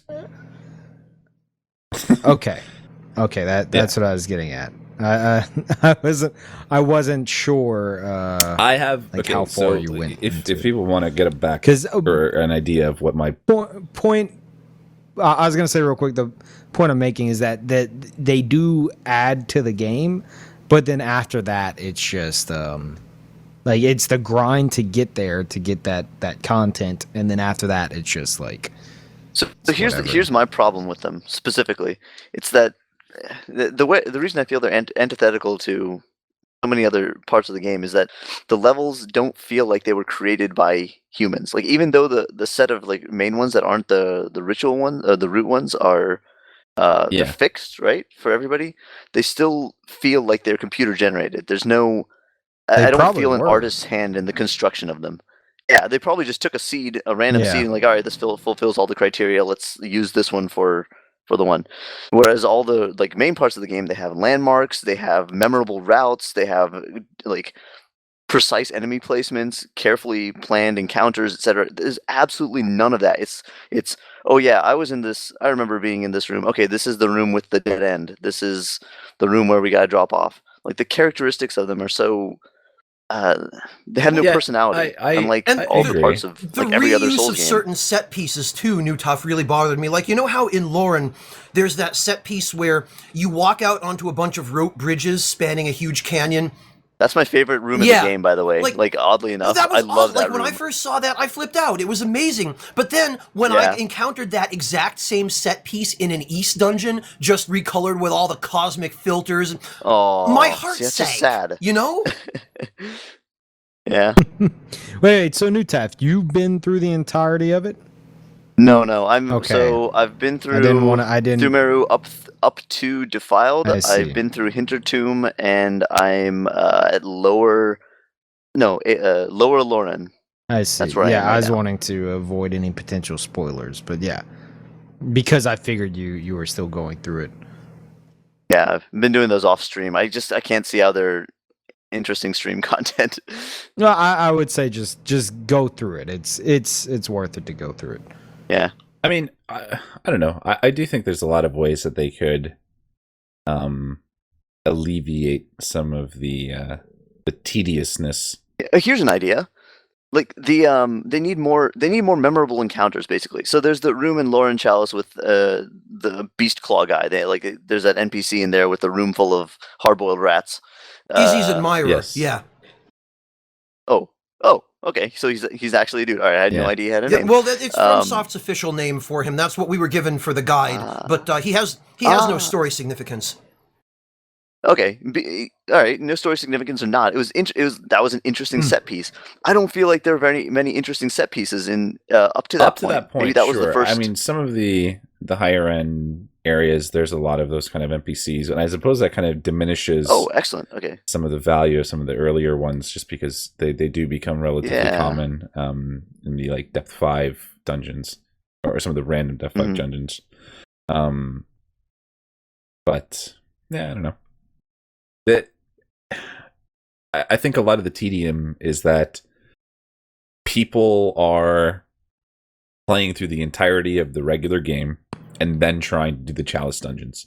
And the first, 3 depths are just horribly it's boring. easy and boring for people. It becomes tedious to go through it because the game is no longer fun because you're just one-shotting everything, and it's kind of absurd.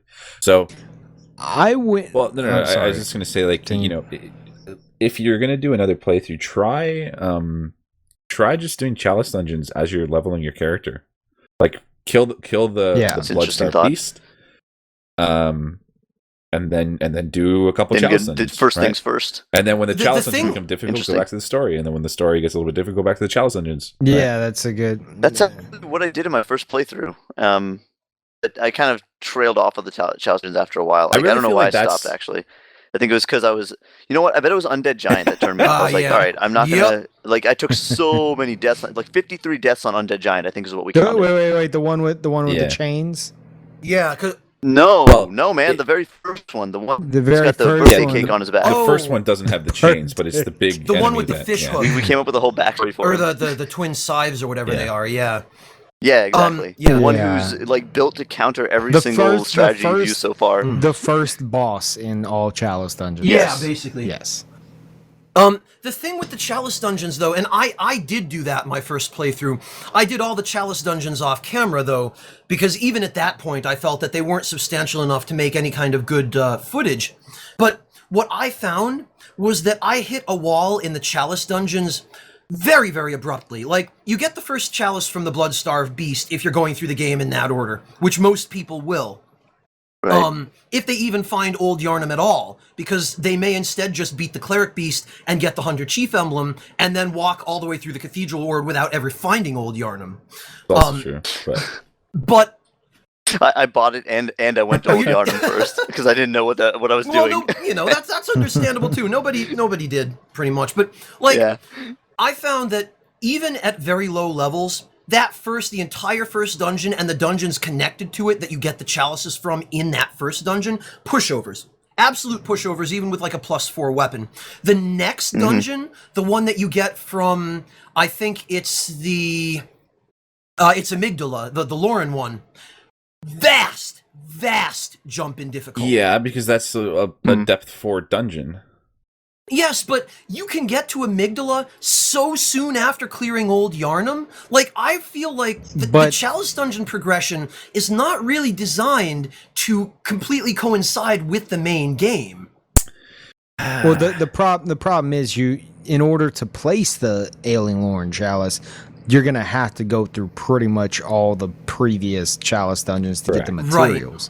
Right. Yeah, that's true. So you can't just make that difficulty jump. You gotta. That's actually unfortunate too. Go through it. See, that's kind of something that I can see potential problems with it, but I actually think it still might be a good idea. It depends to what extent you force the player to do it, because I know exactly what Peeve and Knutaf are talking about. It's that in order to get to Lower Lauren, you have to go through Ailing Lauren and get a bunch of Bastards of Lauren, which that's the only place you can get them. So what they're doing is saying, if you want to get to the really good Chalice dungeons where the rewards are actually even remotely worthwhile, you have to slog your way through a whole slew of trash ones that are just a waste of your time first. That is my complaint. I understand that, yes, from a certain point of view, it makes sense that you should have to find materials for later Chalice dungeons in earlier ones, but there should not have been such a slog involved in getting them, because instead, like, we were talking about this before, where some people view the Chalice dungeons as optional content, and I really think that's what they were originally intended to be, but somebody along the way said, no, we need to pad out the main game because it's so short. We need to do something to really encourage people and push them to go do the Chalice dungeons. And so what we ended up with is what really, to me, smacks of a very, very late and very careless change to make the Chalice dungeons, if not effectively mandatory, then de facto mandatory, where, okay, you don't have to do them to beat the main game, but if you want any of this really cool stuff that it's kind of necessary for character progression and a complete build, fuck you, go do Chalice dungeons and do lots of them. Yeah, I thought it was going to be, I thought it was going to be part of the main game's world. I thought we were going to go through, get to like, the forest or the woods or something. Actually, I imagine it would be somewhere unlocked in the Cathedral Ward. Yeah, somewhere in the Cathedral Ward where you say the dungeons are under Yarnum. They give you every reason to believe that they were supposed to be part of the main game.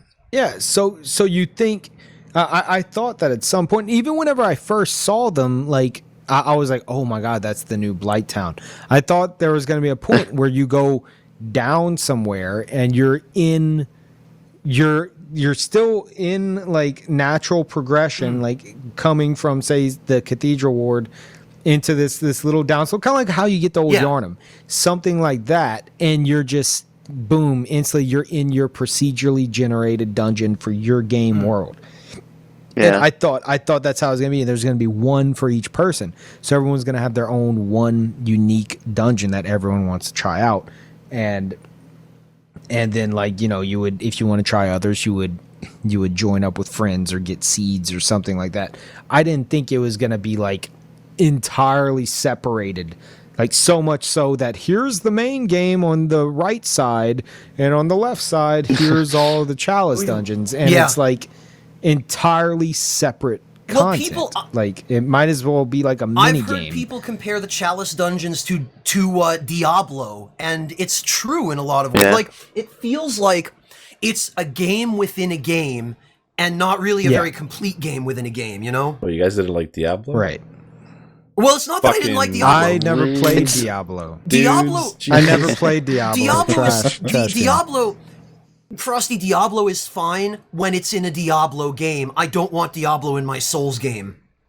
Well, how about if you want Souls in your Diablo game? Well, if the next Diablo game comes out and you can play as Solaire, we'll talk about that when it happens.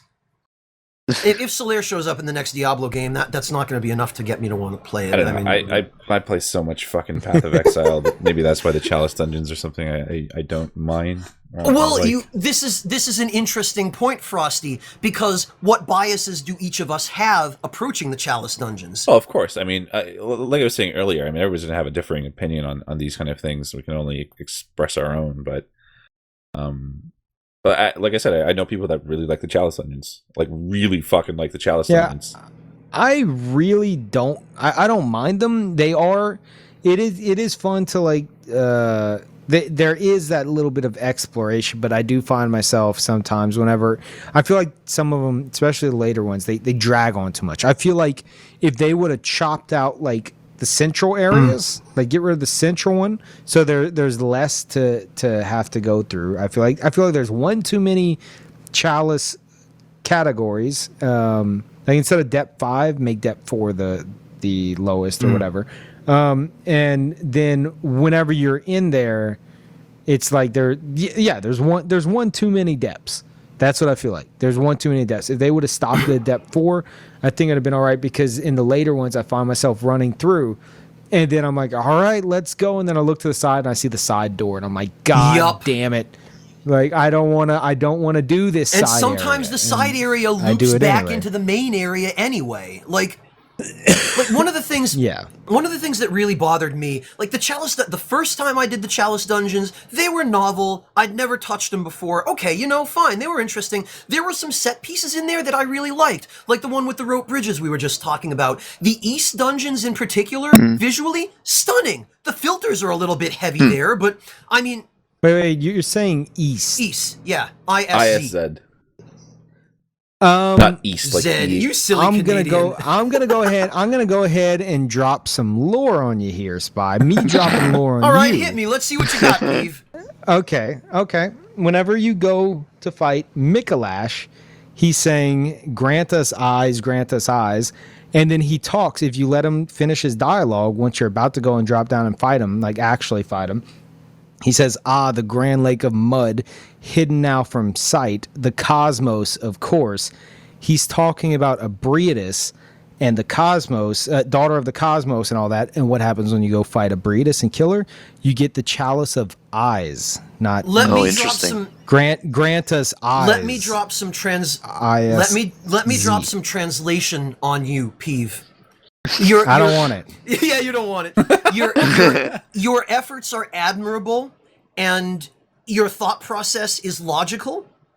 However, in the Japanese versions of the game, Is is spelled with the 2 katakana letters E and Zu. If it were pronounced eyes, it would be spelled with the 3 katakana letters A, E, and Zu. So it is indeed pronounced Is. I'm gonna pretend I just didn't hear any of that. No, Can you believe I was actually, whenever I realized that, whenever I had that realization, I went into the eyes chalice. I'm still gonna call it. you eyes. can. I'm not going to try to stop you. I went You're just into wrong, the I went so. into the eyes chalice dungeon, and I was looking around at everything, and I was like, "There's got to be something here." Like Mikolash's secret. where are you? Oh, Grant us eyes. I'm Pete. here. I'm in the eyes Boy, dungeon, but it's all and I thought it's all just and copy pasted areas. And I thought I had the reputation in the Souls community for being the worst overthinker. Hey, it's not Grant us eyes. The lake of mud. You fight her in a lake of mud. It's perfectly logical. Cosmos. You arrived at that conclusion for completely legitimate and good reasons. I do not dispute your thought process on that. And I feel guilty even telling you this because now I feel bad. Like he even talks about Rom, and Rom is in the room with the Breedis, or a form of Rom, or whatever the hell it is. what he's referring to is the choir's research into the cosmos, where Abriatus comes from. Then she drops the eyes chalice. She which drops. He wanted. She drops the east. She drops the East Chalice because the East Chalice connects to the cosmos, which is where the choir was studying. That's why she has the East Chalice. If you look at the description of the East Chalice, it says it allowed the choir to have an audience with Abriatus. So they dragged Abriatus out of the cosmos using the East Chalice. But nevertheless, your thought process was good, Peeve. You know. So what can I say? But you can't argue with the katakana pronunciations. I mean, you can, but You'd be drunk. well. So, I didn't mean to completely derail us there. Again, I'm sorry. No, like I lost my drive in the Chalice dungeons when I reached the point where I had already seen all 28 sexes for the 12th or 13th time. You know, that was when and I got to that giant room. You guys know the one where there are a bunch of undead giants with cannons scattered around. And I was like, you know what? I think I'm done with this for now. Yeah. Yeah, screw those guys, by the way. Just a little bit. So, now, to be fair, and Frosty, I know probably this for you as well, because I thought I was going to end up playing the advocate of Bloodborne more than anything else, but it's turned out to be you, Frosty. I think it's only fair for all of us to defer our final judgment until the patch, or rather the expansion, comes out. You calling it a patch? Well, already? but see, this is a good question, Knutaf. Did you catch the second episode of Marcus's podcast? No, I haven't. I caught the haven't listened to them first. yet. I didn't catch the second though. He just uploaded the second today, I think, or yesterday for me, but for you guys, it may still be today. But he talked about how the terminology that was used in Shuhei Yoshida's official announcement was expansion rather than DLC or patch, and Marcus seemed to be of the opinion that, and I haven't had a chance to talk to him about it specifically. I talked to him a couple of days ago, but we didn't get to catch up on this. He said that in his podcast that he felt that because the term expansion specifically was used in the official announcement, that it implied that it was going to be a large amount of content. I am a little bit more, you might say cynical, you might say doubtful, but I look at that and think, well, Shuhei Yoshida made that announcement on a Japanese language stream on Nico Nico Doga, and the announcement that was released in English was translated from the original Japanese, and whoever was doing the translating might have just chosen the word expand. We're getting into semantics here, but it could, it could make a difference. I kind of think Marcus might be jumping a little bit on the terminology. I don't think he is. But he knows Japanese, right? He must have heard the original Japanese. He didn't right? mention anything in the podcast about having listened to the original stream on Nico Nico. Like, if he had, then I wouldn't even be thinking this. But I tried to go back and find the stream, but I can't find it anymore. I don't know what happened to it. Because I wanted to find out for myself, what words did Yoshida use when he made the announcement? Right. If I can, or I'm sure if we're going to upload this to YouTube, someone will post in the comments and tell me. Yeah. but it's going to depend. Like, if it turns out that he used a word that very clearly in Japanese implies lots of content, then Marcus is right, you know? But if it turns out that whoever was doing the translating of the English announcement was just kind of winging it, and that the one that Marcus read was the English one rather than the Japanese one, you know? Not to cut you off here, but I can side with Marcus here because I follow someone else on Twitter involved with Bloodborne. I'm not gonna call out who it is, but I think I know. Yep. But the thing is, Yoshida said, he said there will be DLC for Bloodborne. An expansion is coming, more info later this year.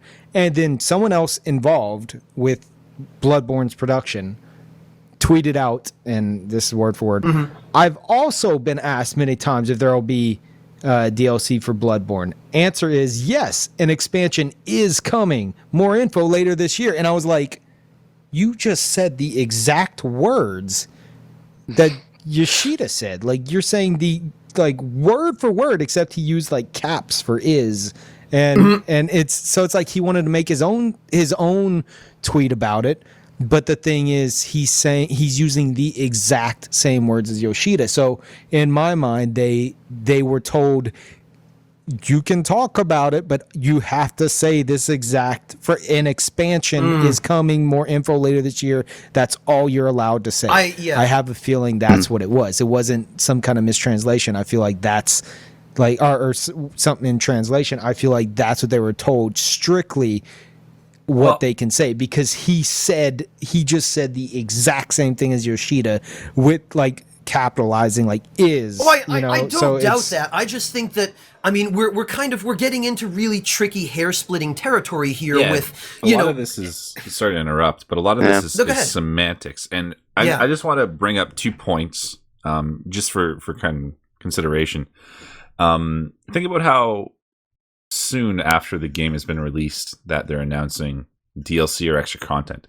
We talked about this. How realistically, how much content do you think they would really add in such a short time frame? Now, there's two things to think about.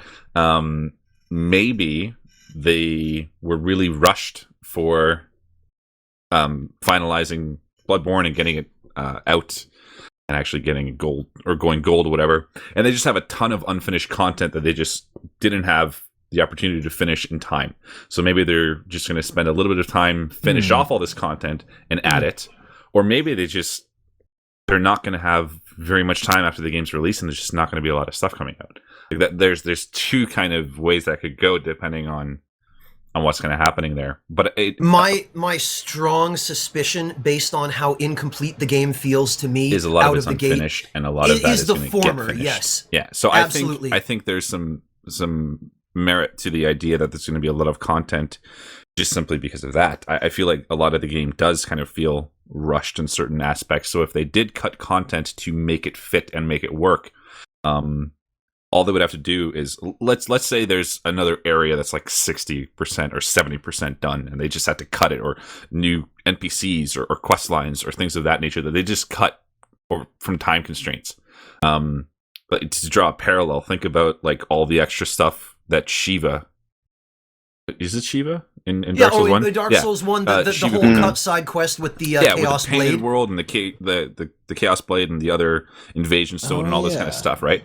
Now imagine they just, all they had to do is go and finish that, finalize, and put it into the game, and that was their new expansion. I mean, it's not a lot of effort. They could technically do it pretty quickly, and there would be a lot of content to add.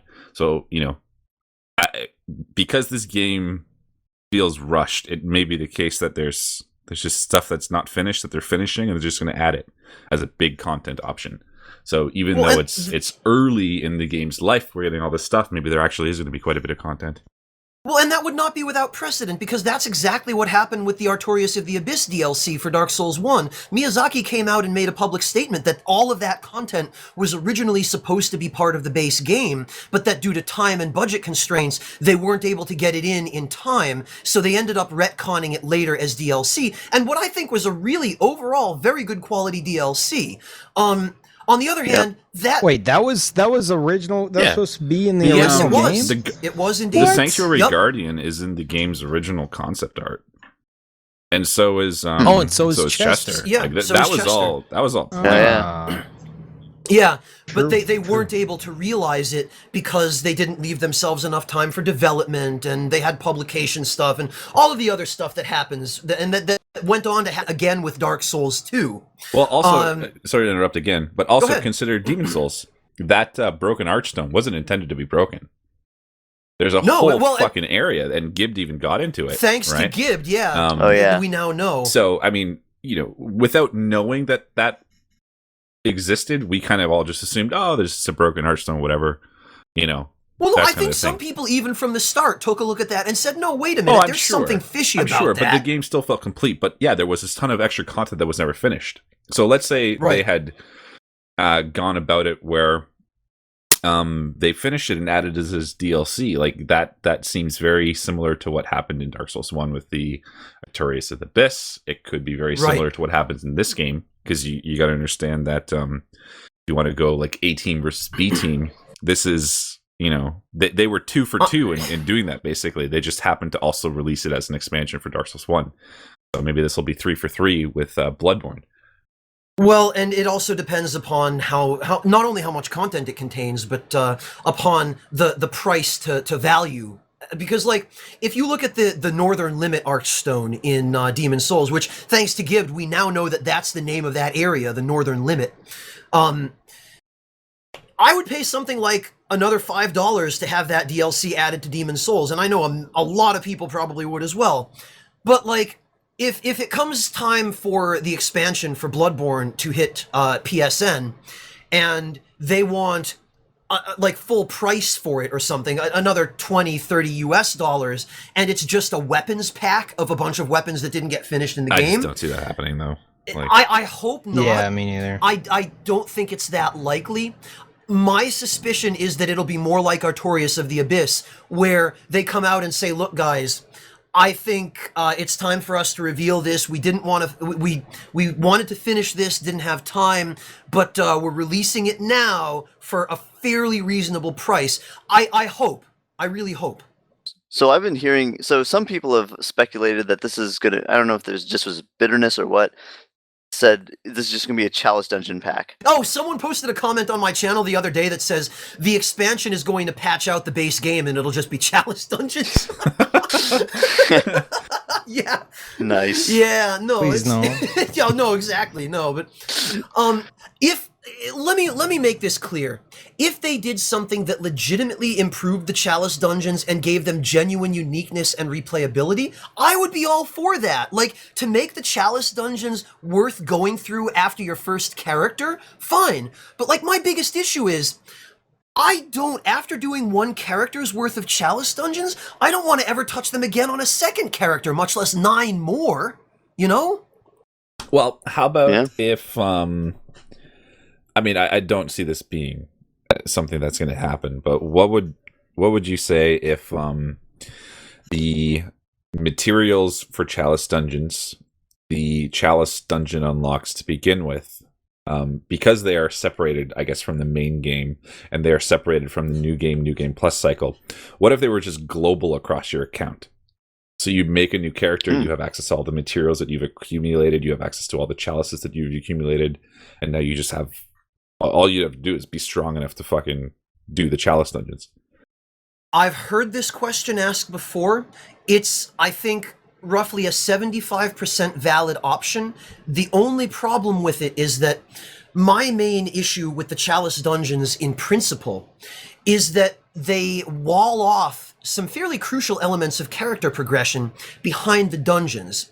Like, if you want more than one blood rock per new game cycle, you have to do the Chalice dungeons. You have to. Was never that way in any Souls game. And I've had a lot of people ask me, well, how is that different from having to farm Dark Wraiths in New Londo to get slabs? First of all, you can get to the New Londo Dark Wraiths in under an hour, without having to slog through a week's worth of Chalice dungeons, and all you have to do is put on the ring you get from Sen's Fortress, the Covetous Gold Serpent Ring, and inside an hour, you've got easily enough chunks and slabs to max out at least one weapon, maybe more.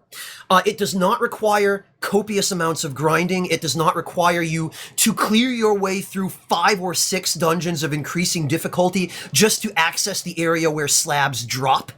It does not require you to go through ridiculously unreasonable amounts of invested time for such low chance of getting, like, even after this patch, the only bosses that drop blood rocks, as far as I can tell, are those on the 3rd and 4th floors of a dungeon. So first of all, you have to clear your way to the floor 3 boss, then you have to beat the floor 3 boss, and even with all 3 eye runes, there's still only probably a 1 in 10 chance that you're going to get a blood rock. And that gets into my issues with the fact that item discovery is tied to arcane rather than to insight.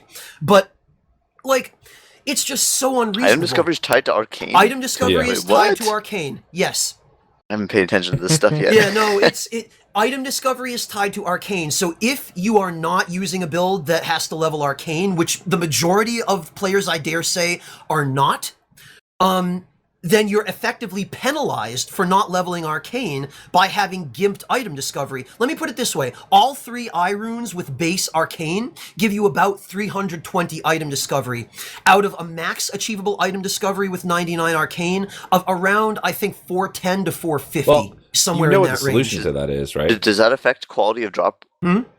I was gonna say, you know you what go, the Frosty. solution to that is? We change our level 110 meta to 150 and put those 40 points into arcane, so everybody's running around with 50 arcane. Thanks, Brandon. That's a great idea.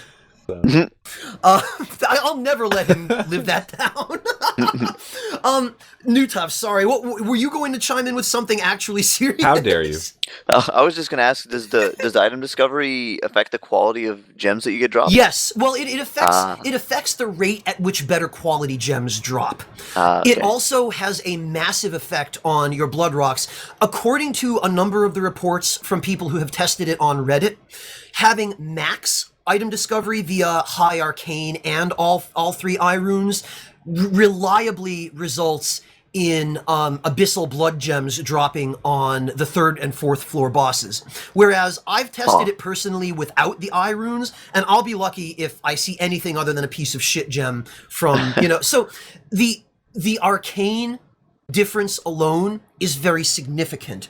I think item discovery should be tied to insight, just as it was tied to humanity in Dark Souls 1. Insight is accessible to everybody, and I think, Frosty, you mentioned this before, that because insight doesn't really decrease, you don't lose it when you die, you only really lose it by getting sucked by a brain sucker or by spending it, it's more reasonable to have a higher insight total, like 60 or 70, in order to max out your item discovery that way. But don't tie it to a stat that not everyone is going to level, for God's sake. This is what I mean about innovation. The game innovates in a lot of ways, but item discovery being tied to arcane is a step back to Demon Souls, where it was tied to luck, which, unless you were using a blue blood sword, was a fucking worthless stat.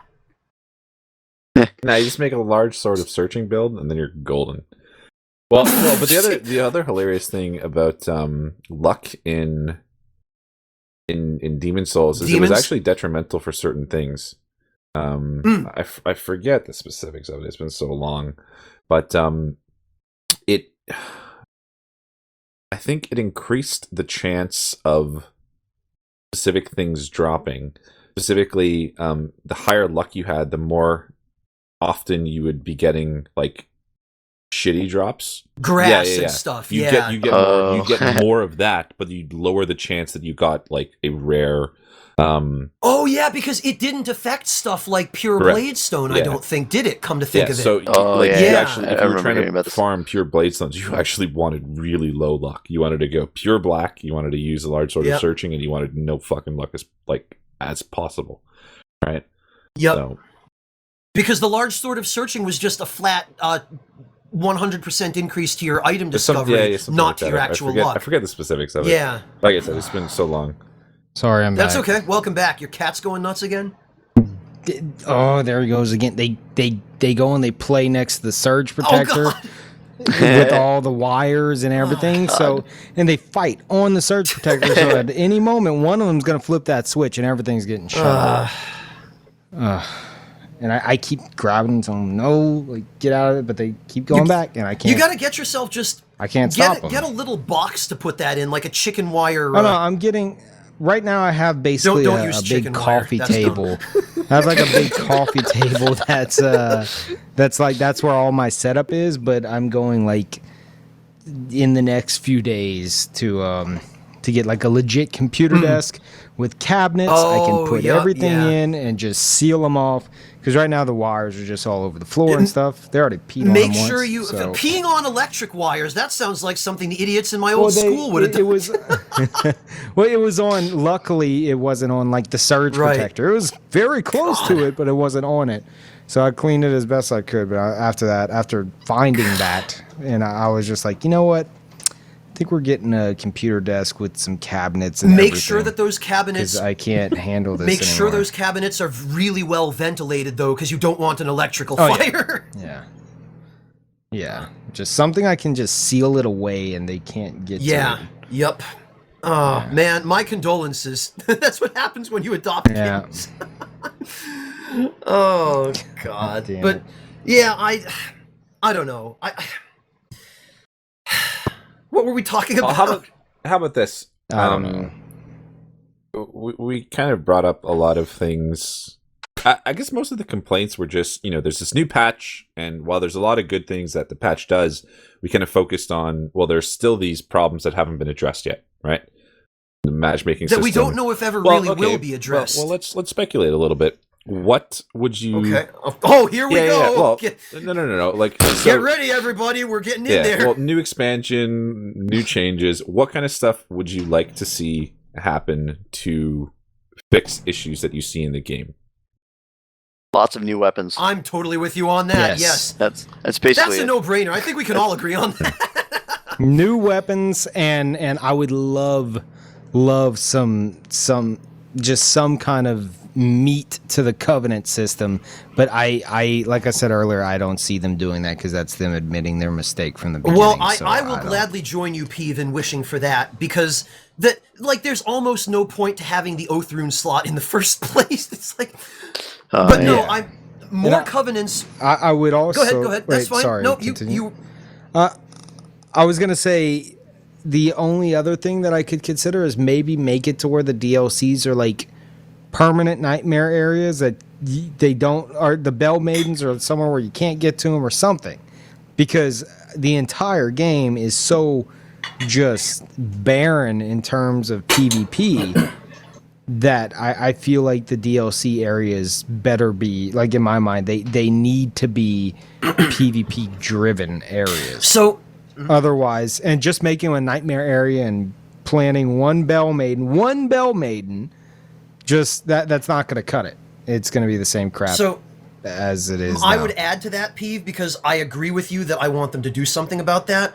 I would suggest the alternate solution: remove Bell Maidens entirely, go back to the previous invasion system of non-consensual. However, add the option to use password matching for invasions so that you can arrange fight clubs at will. Well, you can do that with You can abuse it, but only in the Hunter's Dream. And that's the thing, like, if you want to arrange a fight club in a nice, wide, open area, you can't. The Hunter's Dream is really cramped, and you can't even use the boss room in the Hunter's Dream, because if you're going to be invading someone, there'll already be a boss in there. Oh, and I tried doing that. I took Lobos's technique I saw him do on stream. I beat Gehrman, and then I quickly quit out of the game. And then I started it up again, and I did like a running jump, and then I quit out. And I kept doing that until I got to the stone, one of the stones, and I warped out of the area after Gehrman was already dead. Without triggering the fight after Gehrman? Gehrman? Well, I didn't do the umbilical cords, so there was no fight. So basically, I escaped being sent into New Game Plus, and I went back to the Hunter's Dream, and I could roam around freely. But the thing is, it actually did what I was hoping. I was hoping it would make it to where you it would trick the game into thinking there's no way in hell anyone is gonna escape going to New Game Plus. So let's just leave it as if there's a boss here, because it doesn't matter. Which it did. I was able to summon in 2 players. Weird. After Gehrman was already dead and there was no extra boss, I summoned in 2 players into my Hunter's Dream with no boss to fight. And my plan was to have someone come in through the Nemesis system and let them fight in the courtyard, in the field. And I knew from watching Lobos, I knew I couldn't step foot in there, because the moment you step foot you cross in there, the threshold for that event. You're there for like 2 seconds, and then it sends you in a New Game Plus.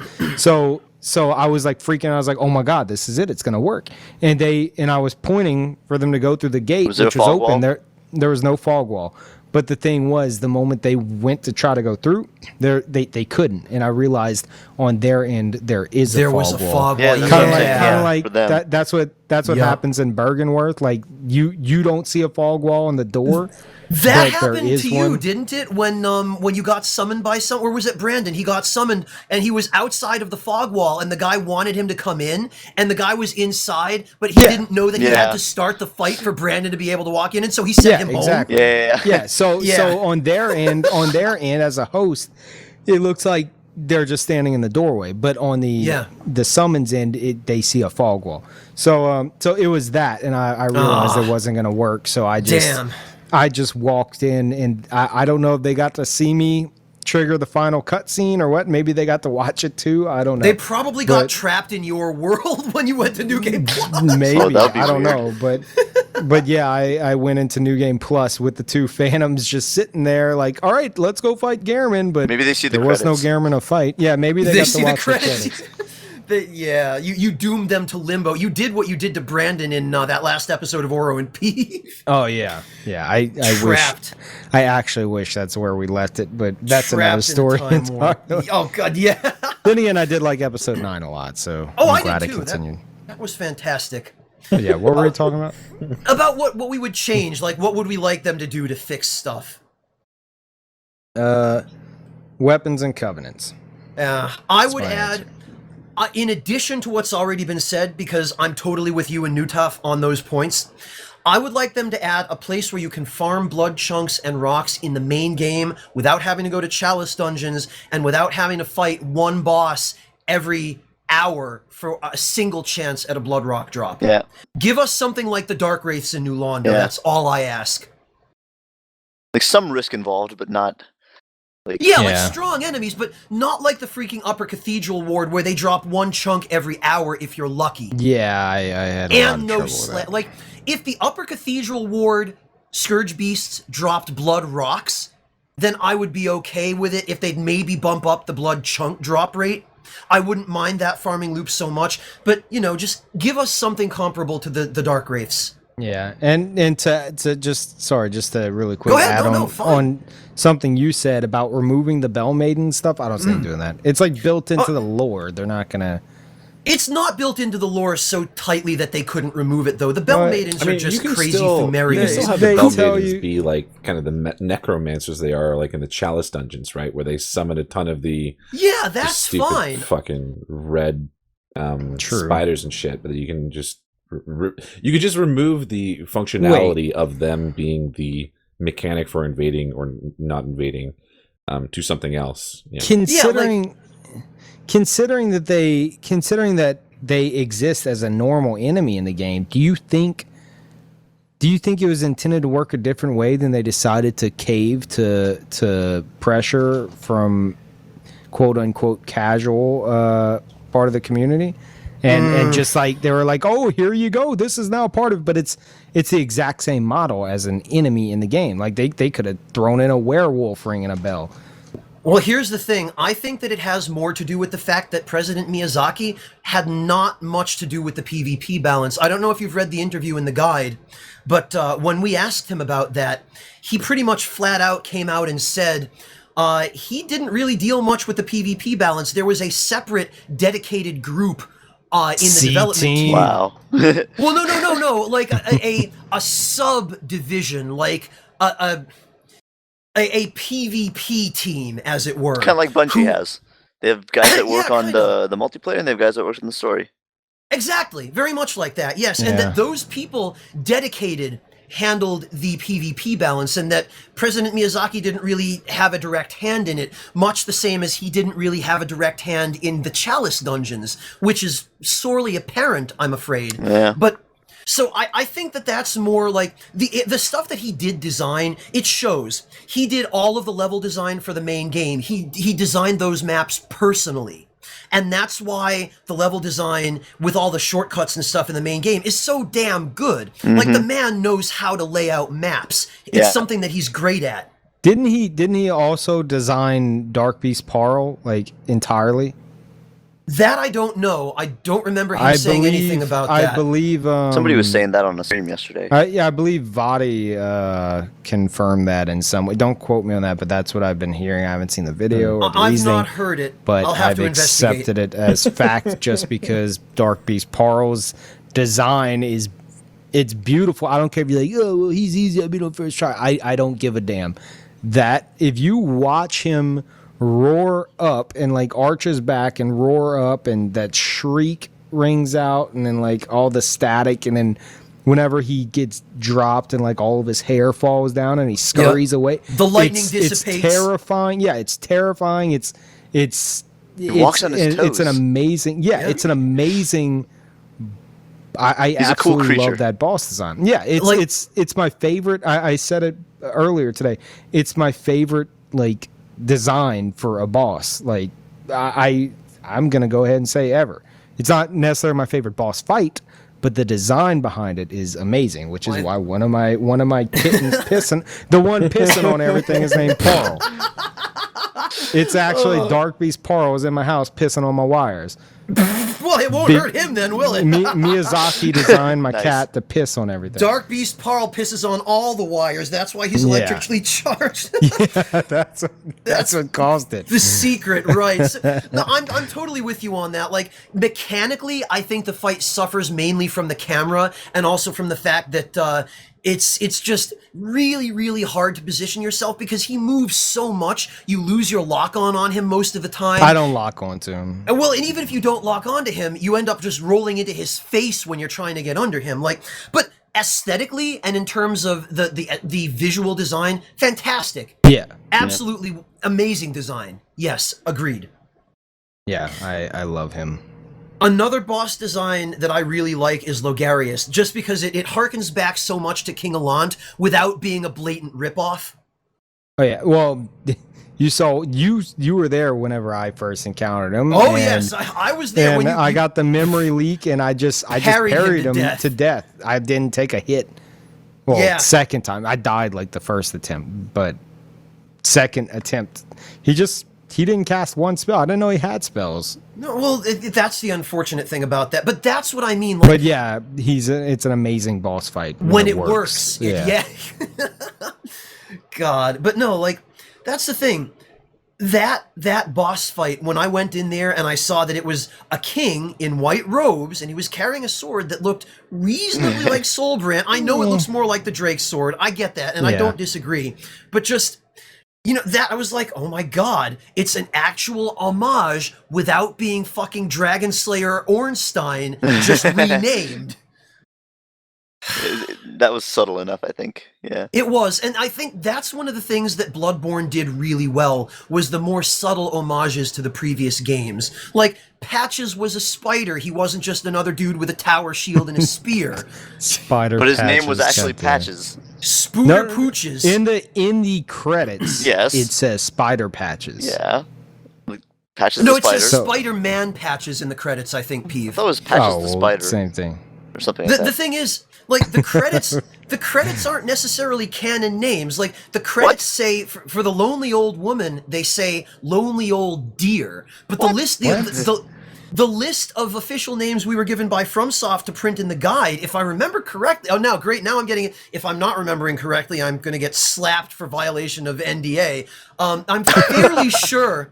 I'm fairly sure the list of official names that we printed in the guide has the lonely old woman as lonely old woman, whereas the credits say lonely old deer. The point is, the names in the guide, we got a list from FromSoft that was what we were supposed to print, and some of the names in the guide differ from the names in the credits. So what did you get for patches? Ooh. We got Patches the Spider, I think. Okay. Pretty sure that's what it says. I think. I've got a copy of the guide here. So they did call him Patches. Anyway, I think that's a little weird. I call him Spider Patches. I call him Spooter Pooches just because the old, remember the old Don't Cry Spoderman thing? Yeah. Spooter Pooches. Yeah, Pooches. It just, there's something poochy about him. Like you see him with his little spider body and you want to give him a biscuit or something. Like a fly biscuit. I don't know. Don't look at me like that. I know you're looking at me like that. You can't even see me, but I know you're looking at me like that. You're not wrong. See, I know these things. Ow! God damn it! Again with the cats? Yeah, Parl just attacked my earbuds. You better scratch me. You better get ready for when he's fully grown and starts covering himself in lightning, Peeve. And speaking of Patches, the other one is named after Patches as well. So Patcha! So you named him after the Patches Kappa emote, Peeve. Well, yeah, but that's because she's white. So she's like white fur. So I named her Patcha because it's like, it's like the Kappa Patches that I have as an emote. So I figured, and there's lots of cats named Patches. That's like a cat name. So I figured that's Patcha true. would be better. Before Dark Souls 3 has a character called Patches the Cat. Nice. Yep. Nako Patches. 2 damn trolls running around my house, but anyway. God. Well, at least they're keeping you company. That's the important thing. That's what they're there for, right? True. Oh, God. So, Knutaf, we've been talking over you. Mostly I've been talking over you. I'm truly sorry. Any other changes you would make to the game? I haven't tried. I think it's mostly... So I haven't tried doing low-level stuff. So what happened to me with Dark Souls, Dark Souls 1 is that I played a lot. I made several builds, so that's the weapon stuff. And then I had a PvP stint, but not really. I don't know. I was never really that good. And I came back and I started doing low level co-op runs. That kind of became my thing. And I haven't really tried doing that yet. But I suspect that, especially for strength-based weapons, it's not gonna really be. I don't know. It might be a little bit hard. I don't know what the payoff is in terms of having a high upgrade level weapon with low stats. Is it gonna still be doable? That's a good question. So I want to be able to do that because it's a lot of fun, but it's not fun if you're spending all of your time hitting something because it's not fun if you're not doing enough damage. Like there has to be a good risk reward there. I saw Lobos recently do a fist only. That's insane. I've seen some of those. Those just look boring to me. I don't want to do 5 damage and have to hit him. You don't want it. You want it to be fun. You don't want it to be like a grinding out challenge. Yeah, exactly. His Ebriatus fight, I think, was 35 minutes long. Like that's just ridiculous. I don't have the patience for that. That really. Yeah, that's ridiculous. Dear God, wow. That's also the reason I've never done like a Soul Level 1 run, or I'll probably never do a Blood Level 4 run or something. I'm the same way. I want to do, if I do a challenge run, I want it to be a fun challenge that adheres to my play style, which is why I have Mercenaries in Dark Souls 1, cool. Sinister challenge run in Bloodborne.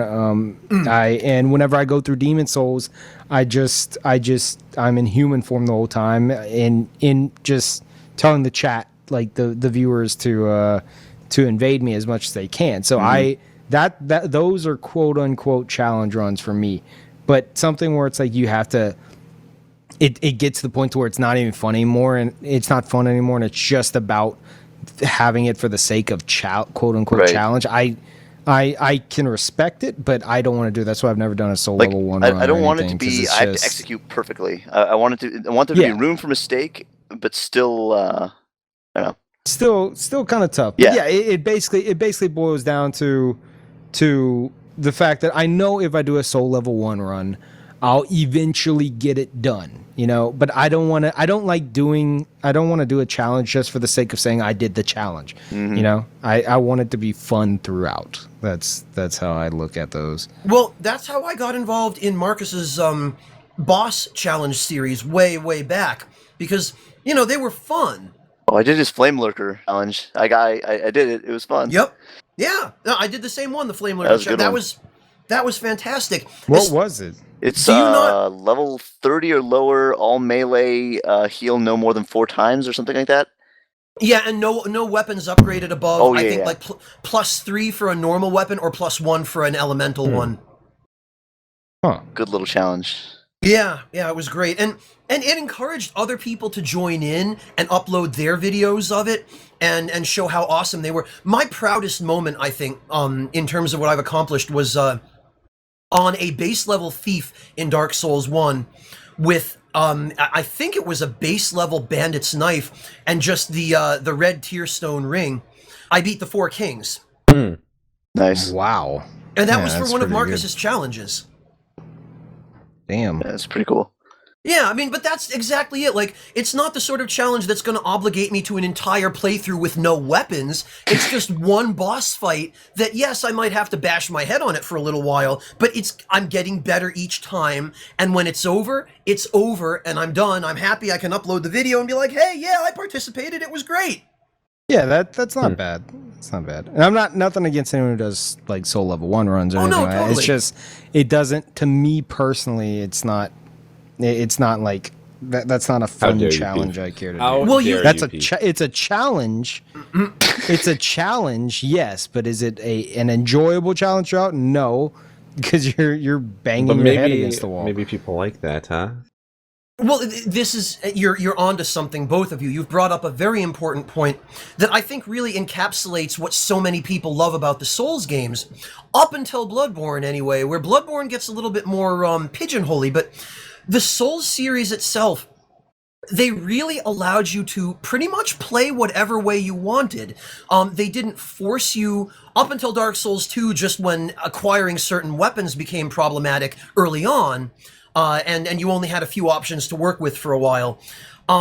But one of the things that overall the Souls games did very well was allowed you to use whatever play style you want, not force you to approach a particular boss fight or combat situation in one way and only that way. It allowed for a great deal of variation in play style. You could approach it with a shield if you wanted to casual it out, or because I hate shields, I would always run in with just a great sword held in 2 hands, and that was okay because that was viable too. Like, they really have, they really did a great job with that up until Dark Souls 2. Once you start accessing a variety of weapons, okay, but in Dark Souls 2, so many of the weapons are just worthless because in each category, and Frosty, you've talked about this before as well, that there's a definitive weapon in each category that is just the best, and you should always use that one. In Bloodborne, unfortunately, I fear that partly due to the lack of variety of the weapons, but also partly because there's just so little build diversity. There's essentially one weapon type of each, like Yeah, but one it's a great sword, type. one I this, mean, one that. I could go into this argument again, but I don't think it's necessary. Yeah. But It's like they took the best weapon in each category and just made that the one weapon of that category. Exactly. it basically boils down to you have a bunch of viable weapons in Bloodborne, but a lack of them compared to in the Souls games. It's all these weapons with similar move sets. But it's more about the stats, and whenever you make it more about the stats, then you're gonna have some that trump others entirely, and rendering a bunch of them useless. Well, and so it's like pick your poison kind of a thing. So Well, here's, I think we I can't remember if we talked about this on the last one, but the last podcast. But I think the thing that they could do, maybe with the expansion, is give you more weapons to start with. You have to go through a fair amount of the game in order to get access to more of the weapons. Like, just thinking back to Dark Souls 1, the burial you can blade, get, beast for claws. example, like you could go at the very beginning of the game and get access to, for example, the Great Club in Dark Souls 1. You make a suicide run down there and get that, and now you have like a really interesting like variety of weapons to start with. Or if you want the Demon's Great Hammer, take the firebomb gift from to start Yeah, it and just exactly. throw the firebombs at the Asylum Demon. Boom! You've got an awesome strength weapon. You know that you'd have I to. never even considered that. Which you Yeah, can't use that's- yet, but You can't. You can use it in two hands with only a very small investment. That's the thing. But like.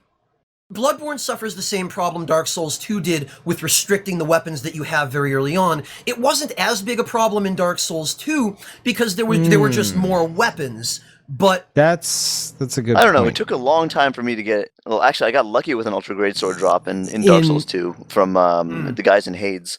But besides Yeah. that, you have to go to No Man's Wharf to get it. That's a few areas in.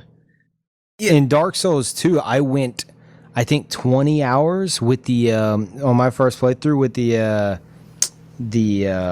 short sword, yeah, yep. and I didn't Sorry, want Peeve, the the short what? sword. What? Short sword? Oh, shut up. Shard sword. The short sword.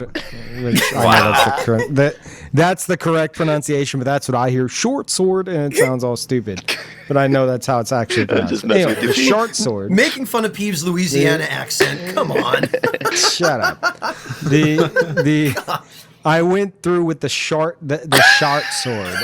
I'm gonna just enhance it further. I went for like 20 hours with just that until I found Ricard's rapier. And in Bloodborne, it was kind of depressing because I went through. I don't think I got another skill weapon aside from I actually found the rifle spear on my first that's a playthrough, good but I one. didn't care for it. I didn't care Oh, for it's it. so good. I love went it. like all the way until Canehurst? Canehurst. Oh, jeez. Yeah, I made it to Canehurst, which is pretty much near the end of my first playthrough, and I found the Rider Palash, or Rider Palash, Rider whatever. Polish, yeah. And I And the I found it, Chikage. and the Chikage. It's like, oh my god, finally new skill weapons. It's about damn time. And come to find then out, I the Chikage decided- is skill and blood tinge. yeah, and so is the Rider Palash, and No, I was not in like, the same way. It's not as obnoxious, but I won't interrupt with that. Well, so. Well, yeah, but I was point is, out of the very few skill weapons I had or that exist, I like the cane the most. And so I was like, well, okay. So I went through the whole game with the cane, and it turns out I will forever stay with You the made cane, a I guess. T-shirt of it. So so I made a T-shirt of it. But yeah, I feel like it is extremely a lot like all weapons. Oops, damn it, Patcha. Like all the weapons are viable, but it's just so lacking throughout. And how? It's because I was just Go gonna ahead. I'm sorry, No, that's just to fine, finish that's up. It's because there's no weapons from enemy drops, and correct me if I'm wrong, but I feel like the only weapon that you find, the only two weapons that you actually find in the game world are the Rider Palash and the Rifle Spear. Is there There are any others I'm Saw forgetting? spear?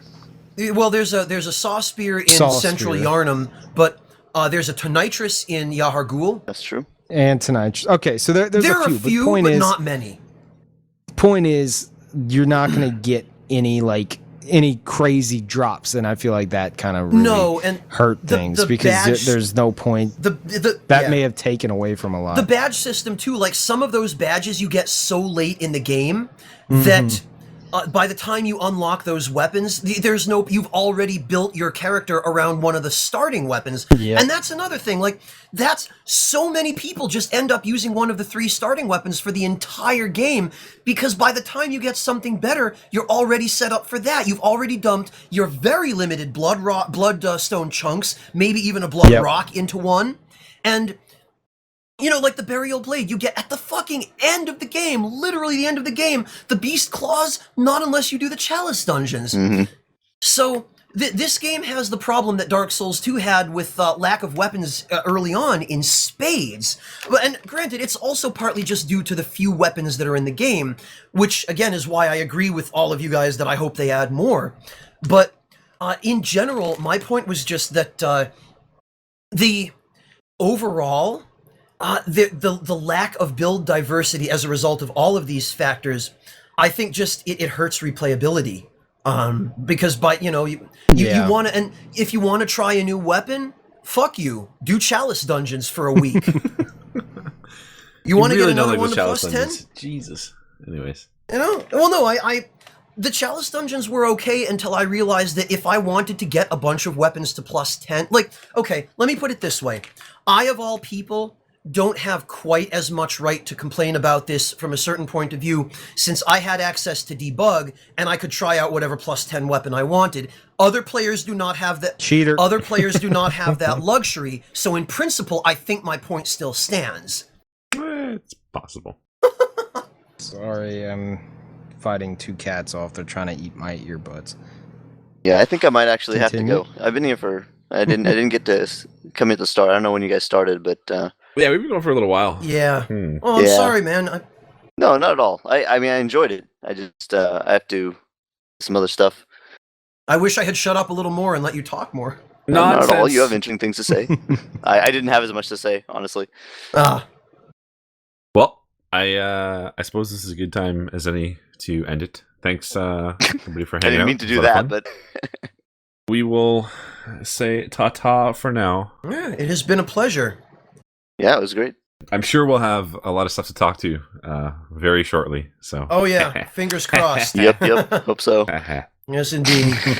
Anyways, before I get in trouble for saying things that I shouldn't be saying, No, we'll see you I guys don't next think time. that you won't. You won't. Goodbye, everybody. Goodbye. Bye. Bye-bye. Bye-bye.